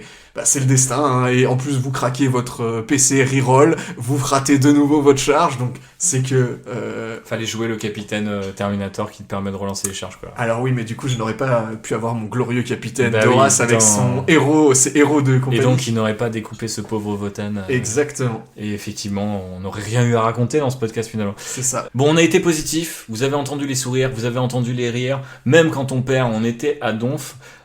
Mais on avait des critiques, on avait des retours, des critiques, ça fait tout de suite un peu les mecs, mais c'est vrai qu'on avait des retours, et des retours qui nous ont surpris, qui nous ont pas mal animés dans le trajet du retour le dimanche. On avait quand même 4h30 de bagnole, donc on a eu l'occasion de pas mal discuter et de débriefer, et c'est vrai que certains étaient très surprenants, Et le premier, ça concerne les règles de Warhammer 40 000 en V10 de manière générale. L'interprétation qui en est faite par les gens qui étaient là, et aussi en fait le niveau global en fait des joueurs, parce que on parle souvent, toi et moi, que le jeu casu est dead, que c'est difficile d'être casu, maintenant on a accès à plein de contenus, méta, etc., etc. Mais on se considère pas forcément comme des joueurs qui connaissons les règles sur le bout des doigts ou qui pratiquons beaucoup Warhammer 40 000, même si c'est vrai que on est passé dans une autre dimension en habitant assez proche l'un de l'autre, en ayant accès à une table, en pouvant faire des games assez régulièrement avec différentes armées et en nous tenant aussi un petit peu au courant via le podcast ou via des potes ou via Warhammer Community, aussi. Le Discord de qu'est-ce qui se fait et parlons jeu en fait. Et donc du coup, moi je m'y attendais pas. Je me suis dit, moi je vais être un peu dans la moyenne des gens qui connaissent les règles et dans la moyenne des gens qui jouent un petit peu, mais pas trop, pas méta, pas gros build, pas tryharder, mais quand même les gars qui connaissent un peu leur truc. Et il se trouve que dans notre catégorie de joueurs, on était assez peu. Dans la catégorie d'au-dessus, je sais pas s'il y en avait vraiment. Et par contre, dans les catégories du dessous, il y avait énormément de gens. Et là, on vous parle vraiment de joueurs dont c'était jusqu'à leur première game, en fait. Et c'est vrai que Maxou, j'ai l'impression que sur son Discord, quelques jours avant, les gars révisaient les règles, etc. J'avais un peu l'impression qu'il avait vu des messages de gens qui disaient « Ouais, ça va être ma première game, etc. » et qui s'est dit « Oula, ça va peut-être un peu compliqué à gérer, surtout s'il y a des alliances, etc. » Et c'est vrai qu'on a été surpris, toi et moi, de quelque part... Alors, c'est pas pour nous la raconter ou nous brosser dans le sens du poil, mais il y a vraiment un petit côté de genre « Ah ouais, merde, en fait, les gens commencent à venir nous poser des questions sur les règles, on commence à devoir... pas fliquer, mais faire gaffe à ce que fait l'adversaire, parce qu'en fait, cette règle avait été mal comprise. » On pourra citer plusieurs exemples, mais le plus évident, c'est celui des décors. Ouais. C'est impitoyable. Ça, c'est vraiment... Alors après, pour le coup, c'est beaucoup de la faute de Games Workshop et de comment c'est écrit. Par contre, il y avait beaucoup de trucs où moi, j'en étais quand même à rappeler des trucs vraiment basiques sur les jets de dés, sur qu'est-ce qu'une figurine, qu'est-ce qu'une unité, la cohérence d'unité, qu'est-ce que c'est une advance par rapport à juste le fait de bouger, et des mots-clés, des choses comme ça. Et je m'y attendais pas, parce qu'on joue aussi des fois avec un peu des joueurs du dimanche parmi les potes du Discord, etc., ou des gens qui viennent comme ça. Et j'avais jamais eu trop cette expérience, parce que c'est souvent un Gus, donc tout le monde le prend un petit peu sous son aile, et ça se passe bien. Mais quand vous êtes 30, c'est plus du tout la même limonade. Ouais, complètement. Qu'est-ce que t'as pensé de ce truc-là et comment tu l'as vécu ? Ben ouais, en fait, c'est marrant parce que je t'en ai parlé pas plus tard qu'aujourd'hui avec une nouvelle vidéo de la chaîne YouTube Décontracté du Ctan. Décidément, voilà. C'est dédicace sur dédicace dans cet épisode. Qui a sorti une vidéo qui sobrement s'intitule Vous ne comprenez rien aux mots-clés, et qui en fait rappelle que beaucoup de joueurs ont du mal à assimiler certaines règles qui effectivement semblent basiques. En tout cas, c'est vraiment les règles de base, voilà. Et c'est pas du tout dans ce truc, tu sais, que les gens pourraient dire « Ouais, mais moi, mec, j'ai pas que ça à foutre de regarder le dernier PDF, de me tirer à jour de la méta, de la fac, En fait, c'est pas du tout ça que les gens n'avaient pas à jour. Non, c'était limite, vraiment, c'est l'inverse, en fait. Ouais. C'est les règles de base pas assimilées, voilà. Mais par contre, tu sais qu'avec le nouveau serment de l'instant, t'as plus un force, machin. T'es en mode « Ok, donc t'es au courant de ça. Par contre, Blast, tu sais pas comment ça marche ?» Bizarre, tu vois. Ouais. Et ben complètement, j'ai eu plusieurs fois ces situations de points de règles un peu litigieux où soit on a dû faire arbitrer Maxou, qui était occupé à faire un milliard de trucs, soit moi à ma table, des gens des tables d'à côté qui venaient à notre table pour nous dire les gars, ce truc là, est-ce que ça fonctionne bien comme ça ? Ouais. Et ça, à la rigueur, c'est cool. C'est cool, mais quand ça t'arrive 4 fois dans une game, ouais, en fait, ça peut te sortir un peu de la game. Et pour le coup, on dit nous, mais il n'y a pas que nous. Moi, je me suis baladé de table en table, et c'est des choses que j'ai pu observer sur plusieurs tables, en fait, où j'ai senti des joueurs être... Alors, c'est pas de la frustration, mais c'est être un peu dans l'agacement des fois, parce que ils avaient des points de règle un peu litigieux, et que j'ai l'impression, en tout cas, que des consensus avaient du mal à être trouvés sur les règles, alors que c'était des points de règle basique. Ouais, basique et évident, règle de base, PDF gratos pour tout le monde, quoi, tu vois. Et moi, ça m'est arrivé le dimanche, et big up à mes deux adversaires, notamment Jean-Claude qui m'a dit merci d'avoir guidé la partie, etc.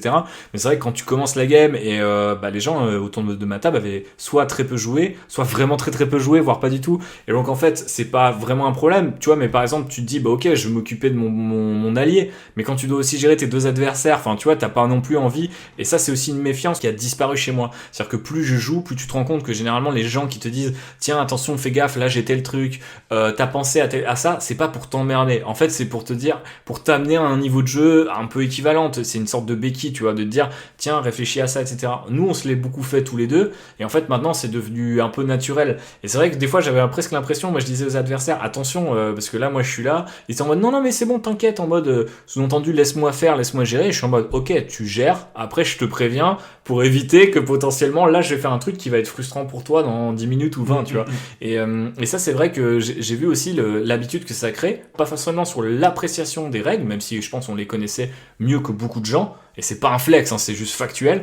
Et après aussi dans comment quelle manière tu as de traiter et de te comporter sur la table par rapport à ça. C'est-à-dire moins frustré quand tu enlèves des unités parce que tu comprends comment tu les perds, moins emmerdé de reprendre un combo parce que tu as compris que, enfin tu vois, tu as voulu jouer au con sur un truc en disant ok là je vais claquer, je sais pas, un grenade, ça va lui mettre immortel, après à la charge le dégomme, c'est un Dreadnought, mais de toute façon il sera mort, il pourra pas riposter, manque de peau, tu fais pas tes immortels, tu te reprends un Dreadnought, la baffe derrière elle fait très très mal, ça tu comprends et tu vas pas rager, tu vois. Moi j'ai eu et j'ai observé effectivement sur mes tables, sur les tables de manière générale, tu vois des petits trucs comme ça où c'est pas que le niveau sonore montait ou quoi, mais tu disais ah ouais ok là tu sens qu'en fait c'est les mecs qui comprennent pas ce qui leur arrive, donc ça les fait un peu chier, ou ils voient un truc ils se disent waouh putain c'est pété, alors qu'en fait toi tu t'es un peu au courant, tu te dis bah en fait pas tant, tu vois, par rapport à ce que t'as aussi dans ton armée. C'est juste qu'effectivement si toi ta petite bulle c'est vraiment ces 500 ou ces 1000 points là, t'as du mal à mettre les choses en perspective. Et ça, parfois, c'était un peu, effectivement, un peu, je vais pas dire que ça a brisé l'immersion, mais moi, je sais, par exemple, le dimanche, t'es absolument vidé. Tu vois, de devoir gérer une game où t'as un challenge, un narratif, hein, tu vois, une narration à suivre, t'essaies d'être dans ton rôle, quoi, tu vois. Et en plus, tu gères un peu les règles de chacun. Ouah, c'était balèze et c'est un peu emmerdant. Après, il y a plein de trucs qui sont bien passés, notamment moi on avait fait des trucs du style bah voilà, je propose une fois qu'on a acheté des dés, on vient pas en arrière, si vous avez une question, on lève la main, machin, enfin, et on l'a fait plutôt bien, tu vois, ça s'est plutôt bien passé là-dessus quoi. Ouais, nous on a aussi en tout cas pour la partie du samedi par exemple, avec les adversaires, on s'est tout de suite entendu en disant là on est sur un jeu d'intention, donc on déclare nos intentions aux joueurs et aux adversaires pour dire ouais, là, je vais faire ça. Je voulais le mettre derrière la ruine. Ok, là, si tu veux le mettre derrière la ruine, parce que lui, il est en capacité de faire ça. Lui, je le mets à cet endroit parce que son tir, il fait ça, etc. Donc on annonçait vraiment, on n'était pas dans un mode débilos, en mode de je joue dans mon coin et je t'annonce quand tu prends la foudre entre guillemets. Ouais. Et vraiment ce truc très coopératif. Par contre, Maxou avait un peu blagué là-dessus dans le Discord en amont de l'événement, en disant « Les mecs, révisez vos règles, révisez un peu, genre, vos datasheets, parce que, outre les règles, il y a aussi tes datasheets, c'est-à-dire que tu peux très bien connaître les règles globales du jeu et les règles globales de ton armée. Par contre, c'est peut-être la première fois que tu sors une datasheet, parce que tu avais envie de la tester, et il n'y a pas de problème avec ça. Sauf que le truc, c'est que si tu es obligé de regarder ce que fait ta datasheet à chaque fois que tu l'utilises au cours de la game, ça a tendance à ralentir vachement la game. Et du coup, quand tous les joueurs font ça, bah en fait le temps il est multiplié par notamment par 10, la game de Jado qui était très serrée par ailleurs, donc il y a eu ça. Mais j'imagine pas mal aussi de trucs de règles, etc.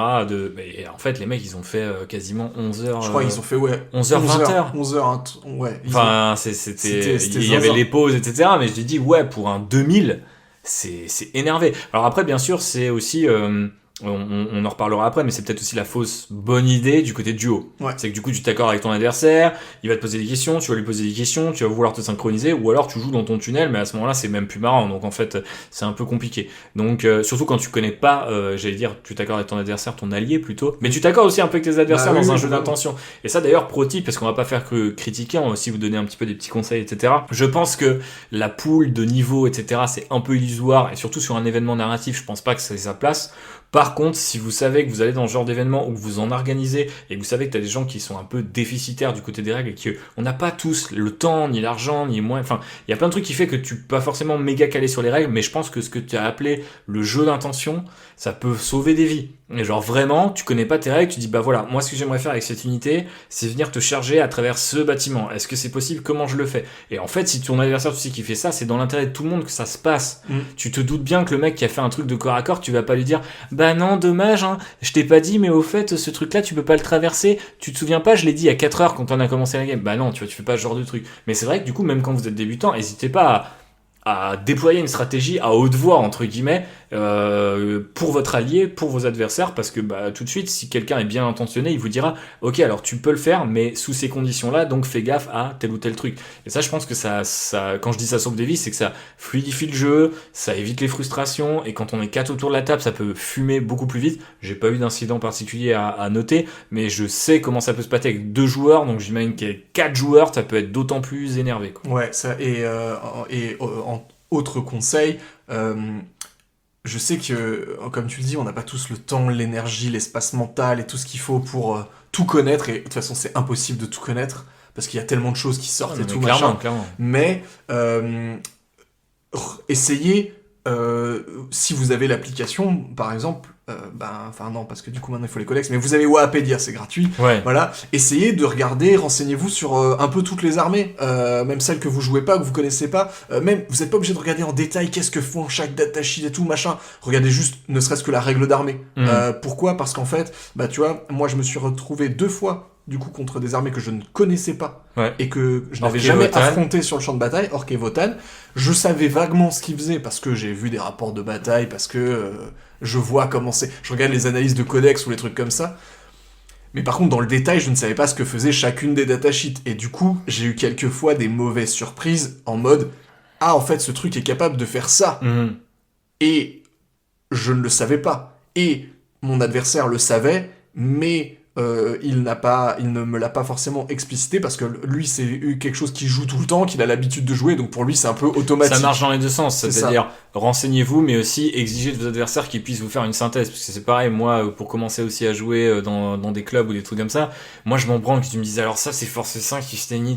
En fait je m'en branle, mais c'est genre ok, qu'est-ce qu'ils peuvent faire fondamentalement, tu vois. Les gars à Necron, eh ben ok, ils reviennent, ils ont OC2, c'est plutôt une unité que je vais utiliser comme ça, tu vois. Encore une fois, intention, moi je commence pas à lister tous mes trucs que font mes gardes, sinon j'ai pas fini, mais j'ai ok, tu vois ce bloc de 25, il y a un ordre dedans, 4 armes spéciales, c'est pour tenir les objets et ils vont aller au milieu de la table à tous les coups, voilà, c'est ce genre de truc.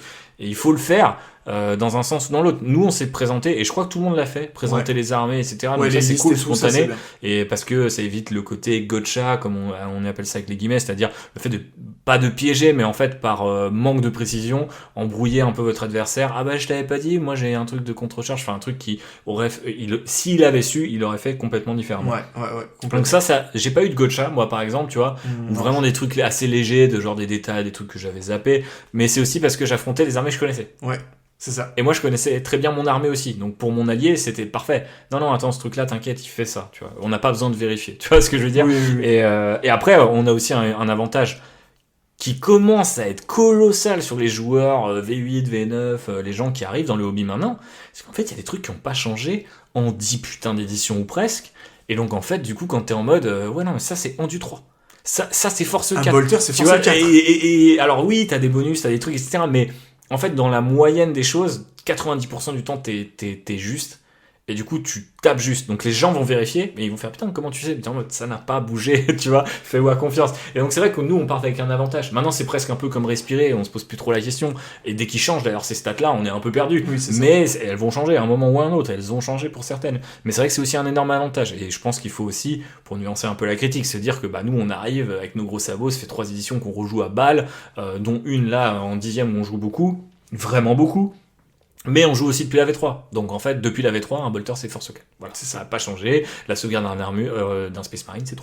Voilà. Ils ont 2 PV. Mais c'est 3+, et Force 4. Donc il y a des trucs comme ça qui... Quand elle gravisse, c'est une invue 4+, mais sur ça c'est des Terminator, trucs voilà, etc. que tu ajoutes au fur et à mesure, quoi. C'est ça. Mais c'est vrai que le niveau de compréhension des règles était assez surprenant de ce point de vue-là, et parfois a un petit peu, je pense, entaché certaines parties ou les a rallongées inutilement. De même que le côté duo, je sais pas trop ce que t'as pensé de ce côté-là. Moi, je me demande si, au final, notamment le fait de pas pouvoir communiquer à ton adversaire, faisait que du coup, bah, lui, il faisait son truc pendant 2 tours, toi, tu faisais ton truc pendant 2 tours, au 3e tour, tu commençais à en parler, ou alors s'il marquait des points, ok, tu dois faire comme ça, alors je vais t'aider, machin. De base, tu communiques beaucoup, mais en plus, vu qu'en premier temps, tu t'étais pas autorisé à communiquer, je sais pas trop quelle était l'intention de Max. C'était, est-ce que tu te méfies des gars? Mais dans ce cas-là, est-ce qu'il aurait pas pu faire, tu vois, des missions secondaires? Je sais pas si, je crois pas que ça a été le cas sur le week-end, mais en mode, contre ton adversaire, ou vraiment des trucs un peu, pas forcément contre en mode tu dois tuer ses unités à lui, mais c'est-à-dire que tu dois être sur un temps d'objectif, et du coup tu vas dire à ton adversaire, t'inquiète, je tiens les objets, tu vois, ou des trucs comme ça, alors que lui il doit aussi y être, et donc je sais pas s'il y a eu des interactions comme ça. Je sais pas. Et j'ai pas l'impression, mais du coup j'ai l'impression que le côté c'est secret pour mon adversaire c'est cool. Pour mon allié, j'ai l'impression que ça a encore rallongé des games qui de base étaient quand même assez longues et exigeantes. Ouais. Moi je sais pas. Est-ce qu'il faudrait que tu fasses les pairings à l'avance, tu t'accordes avec un adversaire, un fluff commun. Peut-être que du coup, à la fois ça aurait été moins précis pour nous. Alors c'est facile. Moi j'ai joué avec un joueur Black Legion, donc j'aurais été concerné dans les deux cas. Mais c'est vrai qu'on aurait peut-être perdu en termes de fluff. Mais par moment, je me suis dit. Putain, en fait, c'est pas du tout une bonne idée pour speeder les parties, quoi. J'avoue que j'ai adoré ma game du dimanche, mais si j'avais fait une 1000 points, j'étais en mode, ok, je fais une 1000 points, je fais mon truc, et ça me reposait presque l'esprit. Ouais, en fait, moi, c'est surtout, par exemple, tu vois, je m'étais, initialement, même, on s'était dit en amont, on s'était dit, bah, vu que Maxou, il avait dit quartier libre à partir de 18h le samedi, on s'était dit, on va enchaîner une game. Puis on pensait faire 2 games de 1000. On pensait faire 2 games, tu vois, et on s'était dit, ouais, vas-y, on fera une game et tout, machin. Et au final, la game du samedi, elle m'a rincé. Ah ouais, de ouf. Et du coup, le soir, j'avais juste envie de pioncer. Bon, j'étais particulièrement fatigué aussi, mais j'avais vraiment envie d'aller me coucher, quoi. J'en pouvais plus de sortir une game. Et il y a des mecs vaillants qui ont combattu jusqu'à 3h du tam. Des fous. Big up à eux. Mais ouais, par contre, ça fait effectivement le système d'alliance, c'est à la fois cool sur plein de trucs, d'un point de vue fluff, d'un point de vue machin, mais c'est vrai que d'un point de vue du jeu, c'était un peu des fois c'est ça, tricky. Ouais, et c'est un peu à double tranchant. Moi, vu qu'en plus je jouais avec notre ami Precious qui était le photographe, bah en fait ça fait que quand c'était notre tour et que c'était une de nos phases, bah moi il me disait vas-y commence à faire ta phase et moi je vais aller prendre des photos par exemple, tu vois. Et du coup les adversaires étaient là, donc il y a pas de souci, tu vois, ils voient ce que je fais et tout. Le truc, c'est qu'une fois que moi j'ai fini de faire tirer par exemple toutes mes unités, c'est à lui de faire tirer les siennes. Et en fait, s'il est aux autres tables en train de prendre des photos, alors c'est trop cool parce que il faut quelqu'un qui prenne des photos dans l'événement. Il a fait ça volontairement, voilà. etc. Mais ça veut aussi dire que du coup, les adversaires, tu voyais à un moment donné qu'ils étaient un peu en mode. J'aimerais bien que la game reprenne. Mais au-delà de l'exemple très précis du photographe qui va faire autre chose, parce qu'on peut aussi aller pisser, boire une bière, etc. Ça. Je veux dire, c'est un prétexte. Tu mets le doigt sur le côté séquençage, c'est-à-dire comment tu le joues. Max avait dit, voilà, c'est des armées séparées. Ça crée aussi ces problèmes-là, c'est-à-dire en fait, quand tu équilibres les trucs à 1000 points et que tu as une seule règle de détachement, là tu as 2 règles de détachement, et 2 règles d'armée, donc tu as 2 serments de l'instant. Ça peut être vite l'enfer. Enfin, tu vois, il y a quand même des trucs. T'as 2 règles d'armée garde impériale, peut-être 2 ordres. Enfin, c'est en mode chacun a des ordres. Bon, ok. Mais j'avoue que dans le cadre des orques, où du coup t'as 2 WAG, dans le cadre des Space Marines, où t'as 2 serments de l'instant, dans le cadre des Votan, où t'as 2 fois le truc de mettre des marqueurs en début de game. Ouais. Ou les taux, où t'as peut-être 2 Monka ou 2 Koyons, enfin. Alors, je sais pas si ça se vaut, tu vois, peut-être que. Parce qu'en fait, souvent, on dit c'est des armées à part, parce que c'est pas les mêmes armées. Donc tu dis, ok, tes gardes impériaux vont pas relancer le serment de l'instant d'un Space Marine. Mais quand c'est 2 fois la même armée, peut-être qu'il aurait fallu synthétiser et s'accorder en disant, bah toi t'auras le truc au tour 1 et toi au tour 2, je sais pas, ou vous tirez sur un dé. Parce que, et pareil, du coup, sur le séquençage, c'est une vraie question. C'est-à-dire, nous, on l'a fait de manière fluide et je pense que c'est la meilleure manière de le faire. Mais ça dépend aussi vachement de ton allié. C'est-à-dire, s'il y a des mecs qui ont dû dire, bah attends, moi je te laisse faire et après je me place. Ça y a d'autres gens qui ont dû dire, alors que moi, au départ, on a essayé de faire ça. Je me suis dit, tiens, vas-y, je fais mon truc. Et en fait, je me suis rendu compte, mais non, mais ça marche pas parce qu'en fait, là, je vais te bloquer avec Mégus, ça va être trop chiant. Donc, il faut effectivement qu'on discute, etc. Donc, est-ce que ça apporte plus de problèmes que de solutions ? Je sais pas. Est-ce que si tu connais si tu viens en duo, si tu fais un fluff, tu vois, Max a dit, on spoil la fin de son podcast à lui, mais il disait qu'il ferait pas forcément le même event. Bah peut-être que le prochain tu peux le faire en duo avec un fluff commun qui doit faire sens et avec des listes complémentaires. Exactement, et qui du coup sont peut-être plus faciles à juger parce que là il a dû galérer. 1000 points les pairings, donc moi mon adversaire il avait 2 véhicules parce que j'avais je crois que c'était 2 véhicules max. Ouais. Mais de toute façon, sans compter les transports. Ouais, c'est ça. Et donc du coup, il y avait 2 véhicules max, mais moi j'avais pas de véhicule, donc il a dû se dire ok, ça a bien roulé, mais c'est bien tombé. Après, il m'avait dit aussi va vachement vers l'infanterie et machin, donc il a guidé chacun, mais c'est un travail monstre. Alors en fait, peut-être que si tu dis aux gens bah venez sur une liste à 2000 qui sera partagée, qui doit faire sens, donc par exemple, je sais pas, mettons je viens en garde, tu joues en Space Marine, et ben tu vois, tu t'inventes presque des règles de détachement spéciales là-dessus, où tu synthétises, enfin je sais pas ce que tu peux faire. En vrai, là, on n'a pas vraiment de solution, mais c'est vrai que du coup, ça c'était parfois plus long à gérer que ce qu'on peut dire. En fait, souvent, enfin, la perception, c'est de jouer en duo, c'est plus marrant, c'est moins gros build, c'est moins tournoi à l'ancienne, mais en fait, non, c'est méga demandant, c'est physique même. Et toute partie de Warhammer l'est, mais particulièrement à deux. Et même chose pour le dimanche. Le truc de l'interaction entre les tables, c'est un super moyen de le faire, mais vu que le transfert des unités n'était pas accordé aux joueurs de la table, Ouais. t'étais invité à revenir pendant que toi tu faisais encore ta game. Alors je sais pas si toi tu l'avais fini, mais nous ils avaient pas fini. Donc fallait qu'à la game, à notre phase de tir, fallait qu'on fasse revenir Jimmy pour ses unités à lui. Le mec Space Wolf, ah bah il tire sur tes unités. Ah bah du coup, bah tu vois, lui il était parti pour une bière en disant bah j'ai plus d'adversaire. Mais en fait si, parce que t'en as un sur l'autre table. Donc là on jouait à 6. Ouais. C'était vite l'enfer. Hein. Ah bah moi c'était un autre cas de figure, c'est-à-dire que moi, on avait fini la game, par contre il ne me restait comme dit qu'une escouade. Ouais. Et donc il t'appelait sur cette escouade voilà, spécifiquement. et sauf que mes deux partenaires et mes deux adversaires, trois adversaires, il leur restait encore plein de trucs sur la table. Ouais. Donc en fait c'était en mode, vas-y fais ton tir. Donc je fais mon tir, je fais autre chose pendant une demi-heure, trois quarts d'heure. Et t'es C'est raté. le cac, fais ton cac, Ouais. etc. Tu vois. Tu vois, et ça c'est peut-être marrant si tu fais tu vois, par exemple, il avait l'Overwatch gratuit.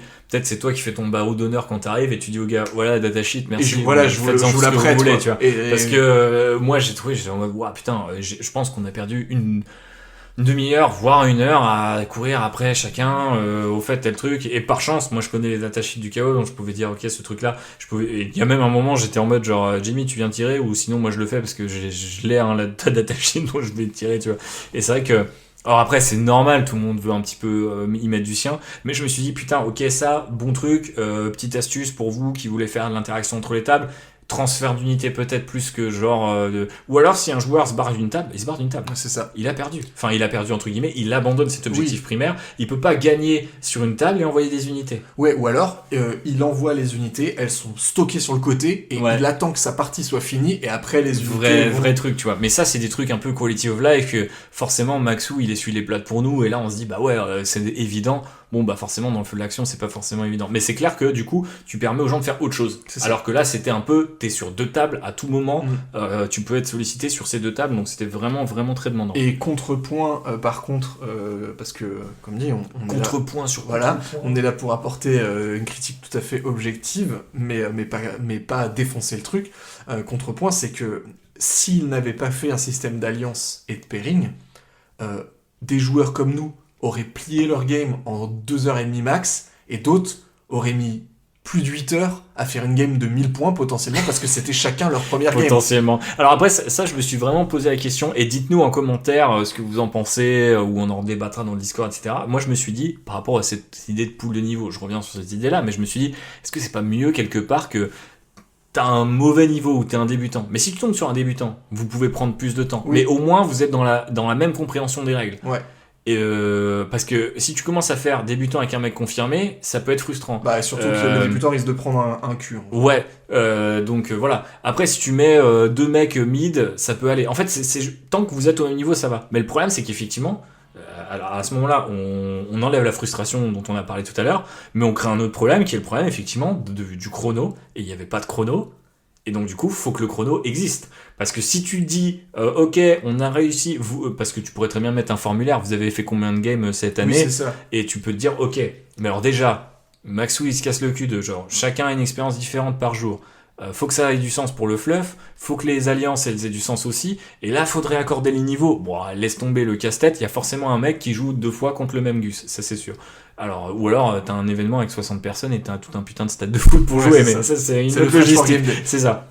Et encore, parce que du coup là, je sais même pas comment ça se passe, mais bon, bref, on rappelle que je sais plus au tournoi international, il y a un truc il y a quelques années où les Français ils s'inscrivent et en individuel, première game ils tombent l'un contre l'autre. Ça arrive, tu vois, entre guillemets, si tu fais un truc aléatoire. Donc si tu veux accommoder tout le monde, y compris les niveaux, c'est encore plus de facteurs à prendre en compte, donc c'est encore plus difficile. Mais effectivement, il y a un problème à ce moment-là de chrono, c'est-à-dire il y a des gens qui vont terminer leur game plus vite que d'autres. Alors est-ce qu'ils ont le droit d'en faire plus? Mais du coup, il y a pas forcément tous les adversaires qui sont disponibles Ou qui ont envie, ou qui ont envie, effectivement. Donc soit il y a une logique de chrono, ou soit il y a une logique de les gens qui ont moins de game à leur actif, ils jouent à plus petit format et ils ont des missions qui ont un impact peut-être sur les grosses games, ou même à un moment, justement, ils se greffent à une plus grosse game un peu pour, je sais pas, entre guillemets, apprendre. Je veux pas donner l'impression d'être élitiste avec ce podcast, mais c'est vrai qu'il y a peut-être des solutions à inventer sur comment tu permets à un joueur qui débute d'être immergé dedans et d'avoir envie de faire plus et d'en apprendre plus. Parce que je pense que d'un côté comme de l'autre, je suis pas sûr que si t'es débutant, tu fais ton unique game du mois, machin, au Rural Hammerfest, tu fais 8 heures de game. Je sais même pas si tu en refais, en fait.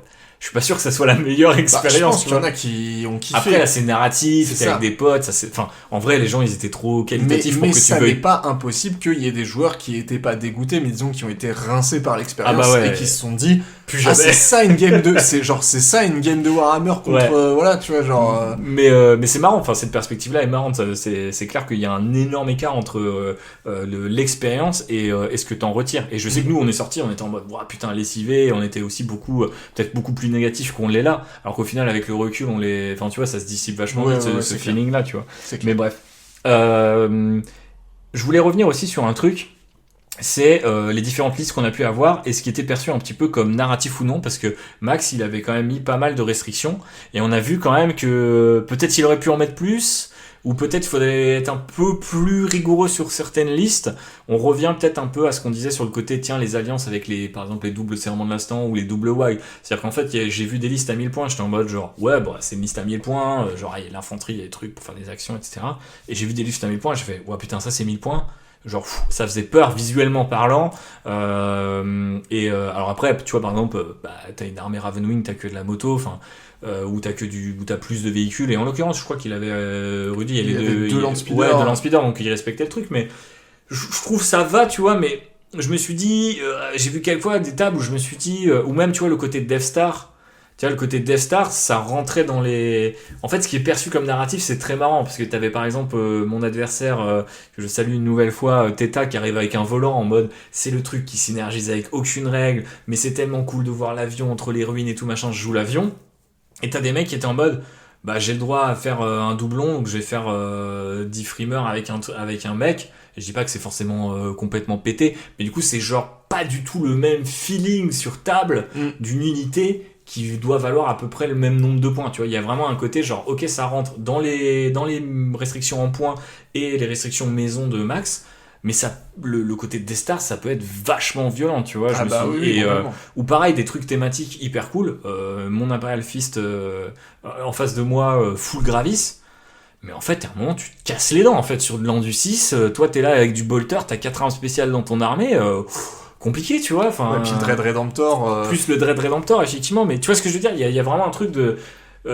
moi, je commençais à réfléchir et pareil, encore une fois, là, je vois pas vraiment de solution, mais je me suis dit, peut-être qu'un flicage en amont plus énervé aussi, de dire attention, mais ça demande aussi une connaissance de plein d'armées différentes. Et on a vu sur le Discord de Max, il a mis des holas sur pas mal de listes et tout. Et beaucoup plus de listes que j'aurais dit. Ouais. Et c'est là où on s'est dit, pareil, ce qui est perçu comme narratif, c'est vrai qu'il y a des trucs, c'est narratif, mais parfois c'est une coïncidence, mais c'est aussi narratif, c'est potentiellement très pété, hein. Donc faut faire gaffe. En fait, le truc, c'est que le format, on sait que Warhammer, c'est pas un jeu équilibré, contrairement à tout ce que vous essayez, enfin tout ce que GW essaie de nous faire croire et tout ce que des gens semblent le croire, ça n'est pas un jeu équilibré, ça n'a pas vocation à l'être.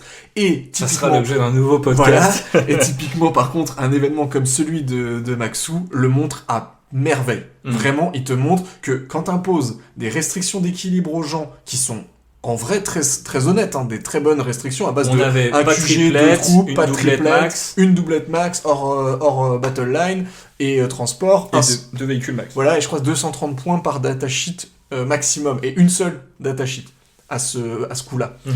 Donc ce qui est déjà, quand vous matez des rapports de bataille compétitifs ou autres, vous hallucinez un petit peu la différence.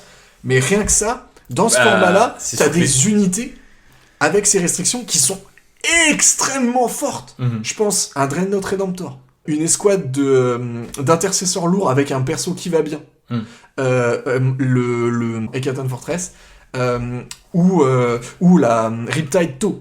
Tu vois, genre, en fait, ce genre d'unité qui, quand tu les fous dans une liste 1500, 2000 points, c'est normal d'en voir une, voire deux.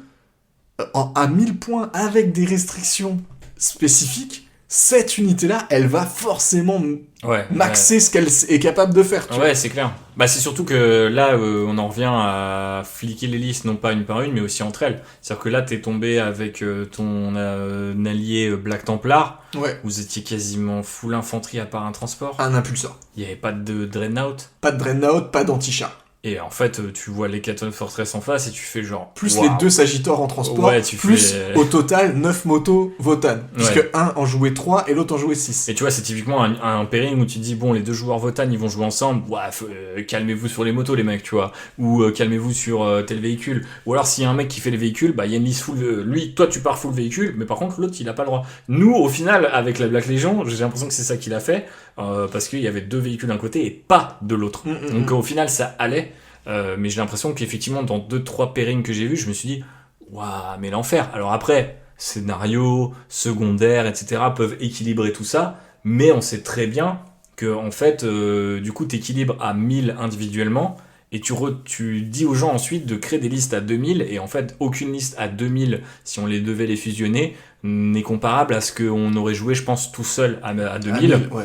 Et encore moins comparable à un truc, on va dire, qui serait méta compétitif, fait pour parer à toutes les éventualités. Et du coup, moi, au final, je me disais, le seul truc que tu peux faire, c'est de dire aux gens et de revenir à un truc vraiment à l'ancienne.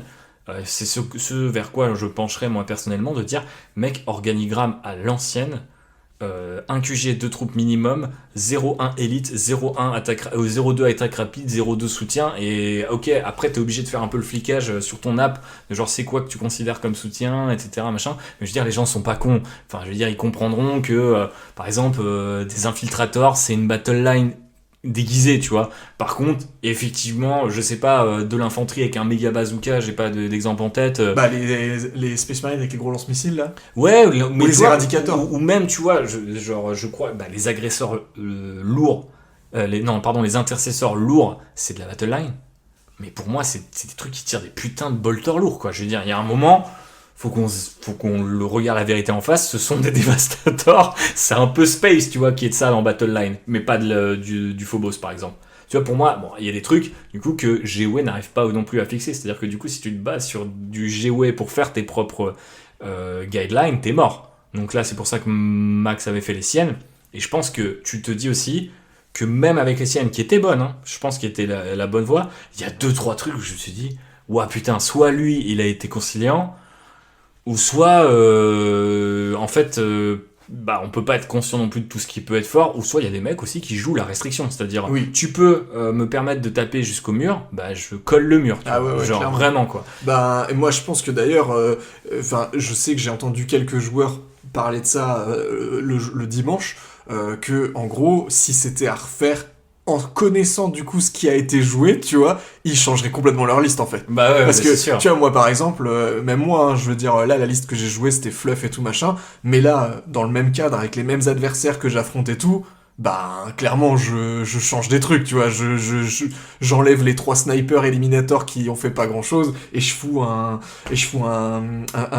marcheur ou une tourelle ou quelque chose, tu vois. Mais genre. tu vois, je pense que c'est ça le next step, c'est de se dire en fait, faut que tu trouves un. Parce qu'en fait, j'aimais bien ce côté Army on Parade, on a commencé par là et on va revenir et on va réussir à boucler ce podcast, promis. Mais du coup, il y a vraiment un côté, putain, c'est trop classe de voir ces armées. Et en fait, il y avait quand même encore, malgré ces restrictions à 1000 points, ce phénomène très Warhammer 40 000 moderne. Tu vois, du côté, finalement, c'est quand même vachement polarisé dans un truc. Tu vois, d'une certaine manière, même la mienne. C'est-à-dire, c'est full infanterie, il n'y a pas un transport, il n'y a pas un dread. Tu vois, c'est vraiment presque un peu aride, en mode, je vais jouer du secondaire. Mais on sait que l'infanterie toute seule, à moins de jouer full chosen et possédé, bon, tu vas pas non plus faire des dingueries. Mais ouais, effectivement, tu vois, j'aurais aimé, tu vois, voir un peu plus de... Et j'en ai vu des listes comme ça.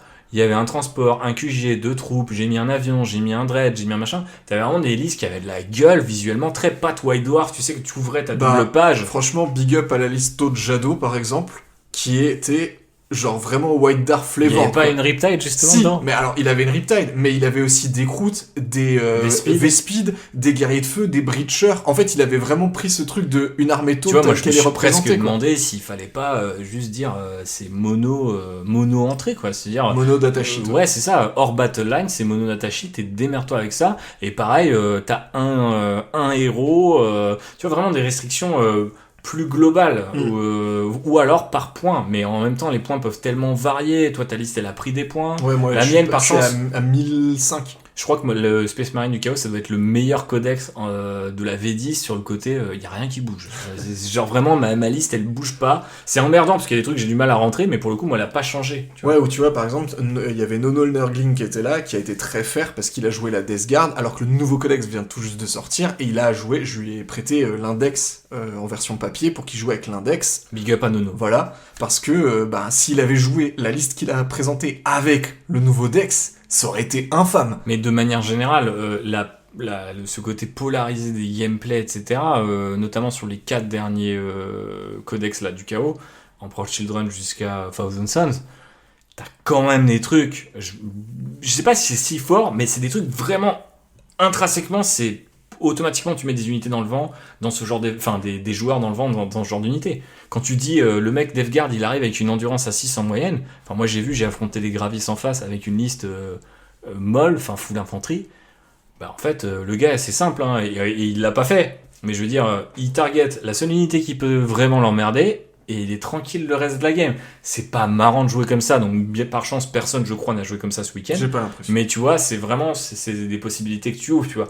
Alors après, c'est vrai qu'à l'époque, on avait un organigramme, on respectait le truc, 2 troupes chez la garde impériale, c'était 25 gus minimum, donc forcément, toi t'arrivais avec 50, ils étaient nuls à chier, ça partait en chier, mais effectivement, toi t'arrivais avec 50 gus, le joueur Space Marine arrivait avec 25 gus, donc c'est sûr que c'était impressionnant.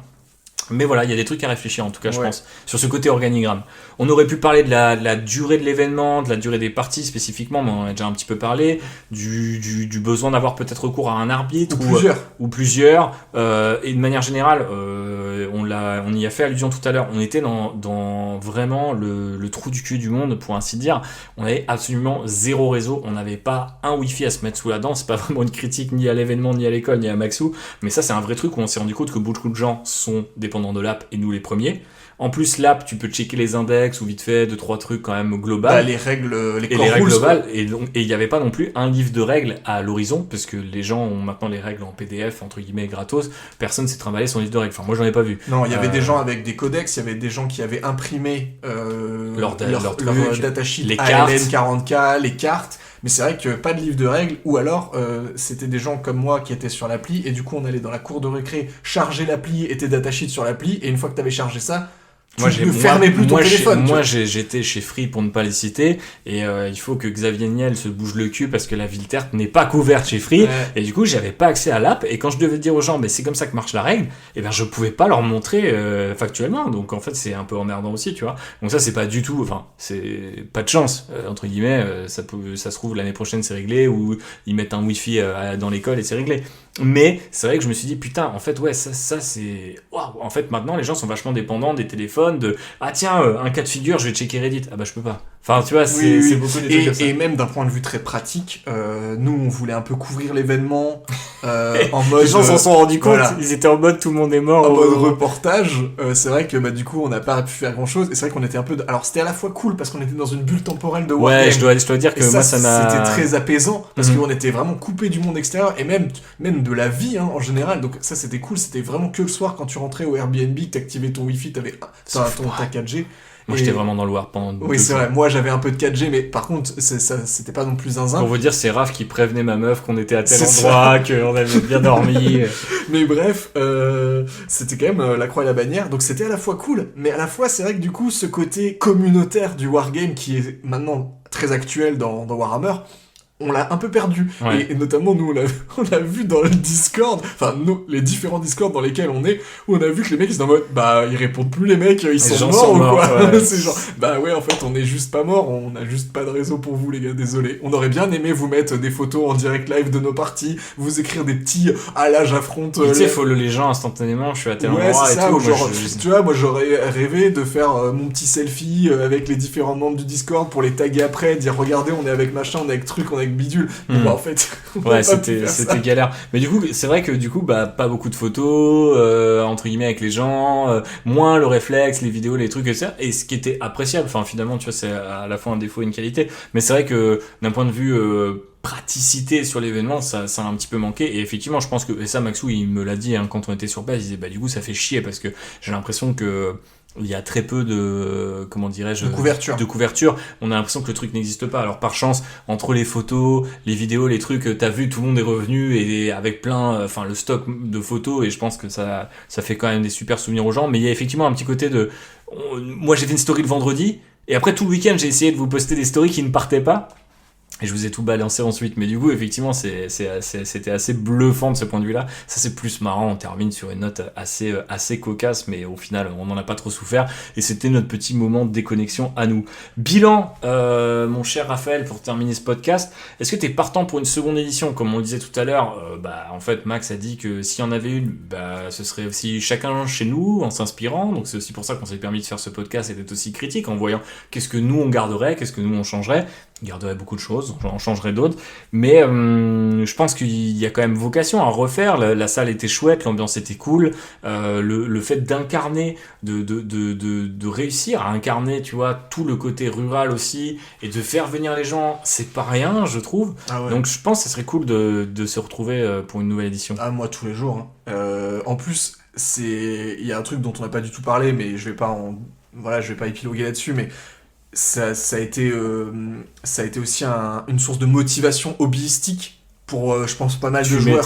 Ouais. En fait, je pense que pas mal de joueurs ont vu ça aussi un peu comme une espèce de point d'étape en se disant pour le Rural Hammerfest, il faut que je termine mon armée, il faut que je fasse ou alors j'ai envie de jouer cette unité dans ma liste, il faut que je la peigne et tout. Donc il y a aussi ce côté-là. Et rien que ça, c'est déjà, je trouve, super cool pour l'émulation que ça crée en fait autour du hobby. Donc rien que pour ça, en fait, ça me saucerait déjà de reparticiper à une deuxième mouture, pour revoir aussi toutes les bouilles qu'on a vues pendant le week-end, pour rebaver devant tout un tas d'armées toutes plus magnifiques les unes que les autres, et puis pour en vrai, juste pousser de la figue, rouler du dé et bien bouffer, c'est toujours trop bien, quoi. Ouais, c'est clair, c'était vraiment très très cool. Et pour boucler avec ce qu'on disait tout à l'heure sur le côté manque de réseau et tout, c'est marrant parce que malgré ça, j'avais plein de photos, je les ai pas méga regardées tout de suite parce qu'en plus j'étais au volant, donc c'est mieux de ne pas le faire. Mais je suis rentré chez moi et j'ai eu ce truc qu'on connaît bien. Moi j'ai fréquenté beaucoup les Comic-Con, les conventions de manière générale, comme ça. J'y vais encore un peu de temps en temps, mais ça m'intéresse un peu moins aujourd'hui. Et c'est vrai que t'as vraiment ce truc de ce qu'on appelle le con blues, quoi. C'est Ouais. que tu reviens chez toi, tu fais putain, pendant deux jours, j'étais à Donf, des costumes, les univers que j'adore, les créateurs que j'adore, des conférences, des trucs.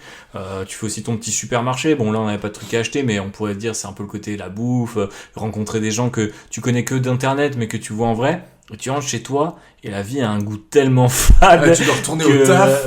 et que c'était violent. Et je me suis dit, putain, d'habitude je le vois arriver ce truc-là et je sais, ok, c'est le blues de la convention, je le connais, maintenant je l'ai pratiqué. Et là, je l'ai revécu comme jaja, mais genre avec un espèce de différentiel. C'est arrivé lundi soir. Et je me suis dit, parce que tu sais, le lundi matin, je me suis dit, ouais, petit sport, on se remet dedans, putain, les photos sont cool et tout. Et d'un coup, bam, une espèce de mini nostalgie est née. Et je me suis dit, ah merde, mais c'est quand la suite, tu vois, malgré nos réserves et les critiques qu'on a pu faire, tu vois. Et surtout, en fait, ces réserves-là, ces critiques-là, on a passé, peut-être pas la moitié du podcast, mais une grosse partie à en discuter. Mais en fait, ça c'est vachement, tu vois, ça s'est stocké quelque part. Et en fait, après, c'est putain, et puis tu sais, les gens te follow, tu reparles de trucs. Donc, franchement, on n'aurait pas assez d'un podcast pour saluer tous les gens avec qui on a vu, mais on a vu aussi des gens qui nous suivent depuis Comics Blog. Donc, ouais, moi j'ai vu des gens, j'étais en mode genre, ouais. J'ai perdu le nom de ce joueur qui arrivait. Non, moi j'étais là à Comics Blog. Je fais, ouais, putain, ça date maintenant, tu vois. C'est pas le mec qui jouait Wordbearer ? Hector, je crois pas. Non, c'était le joueur qui avait l'autre armée White Scar en boarding action. J'ai perdu son nom, qui était assez impressionnant en termes de charisme, de voix et tout.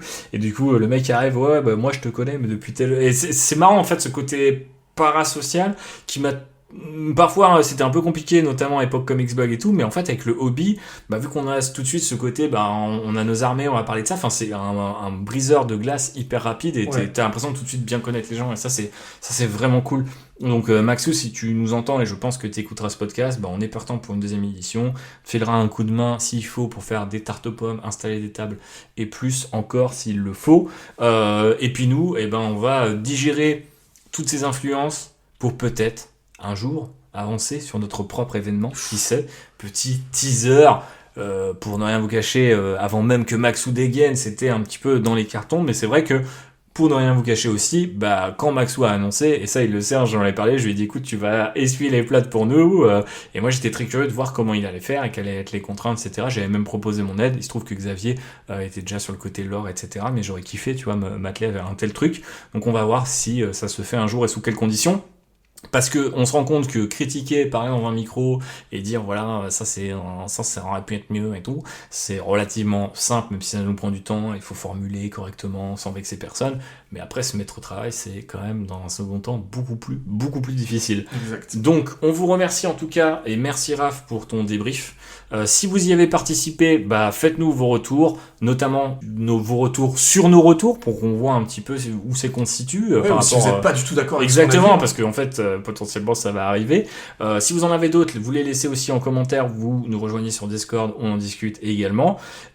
Et puis, bah, si vous n'écoutez pas encore Aura la Meurtre, tous les gens qu'on a cités, eh ben, foncez, rejoignez-nous effectivement sur le Discord pour tous les autres qui n'ont pas forcément un média, mais qui ont des armées de zinzin et qui sont tout aussi intéressants. Et si vous voulez soutenir ce qu'on fait, eh ben, vous pouvez acheter le bouquin Dans les méandres de Warhammer 40 000, sculpter la guerre, qui est disponible chez Ford Edition, et vous pouvez nous soutenir sur Tipeee. Voilà, c'est merveilleux. Des bisous, likez, partagez, tout ça c'est important. Portez-vous bien, et d'ici le Rural Hammer Fest 2e édition, eh bien on vous fait des gros bisous, et tout particulièrement des bisous à notre cher Maxime. Ciao. Ciao Maxime, à bientôt. Et voilà. Bonus. Trax. Vas-y, pose un 16 pour voir si ça marche. Clic, clic, pom, pom. Ouais. Chiki, chiki, chiki.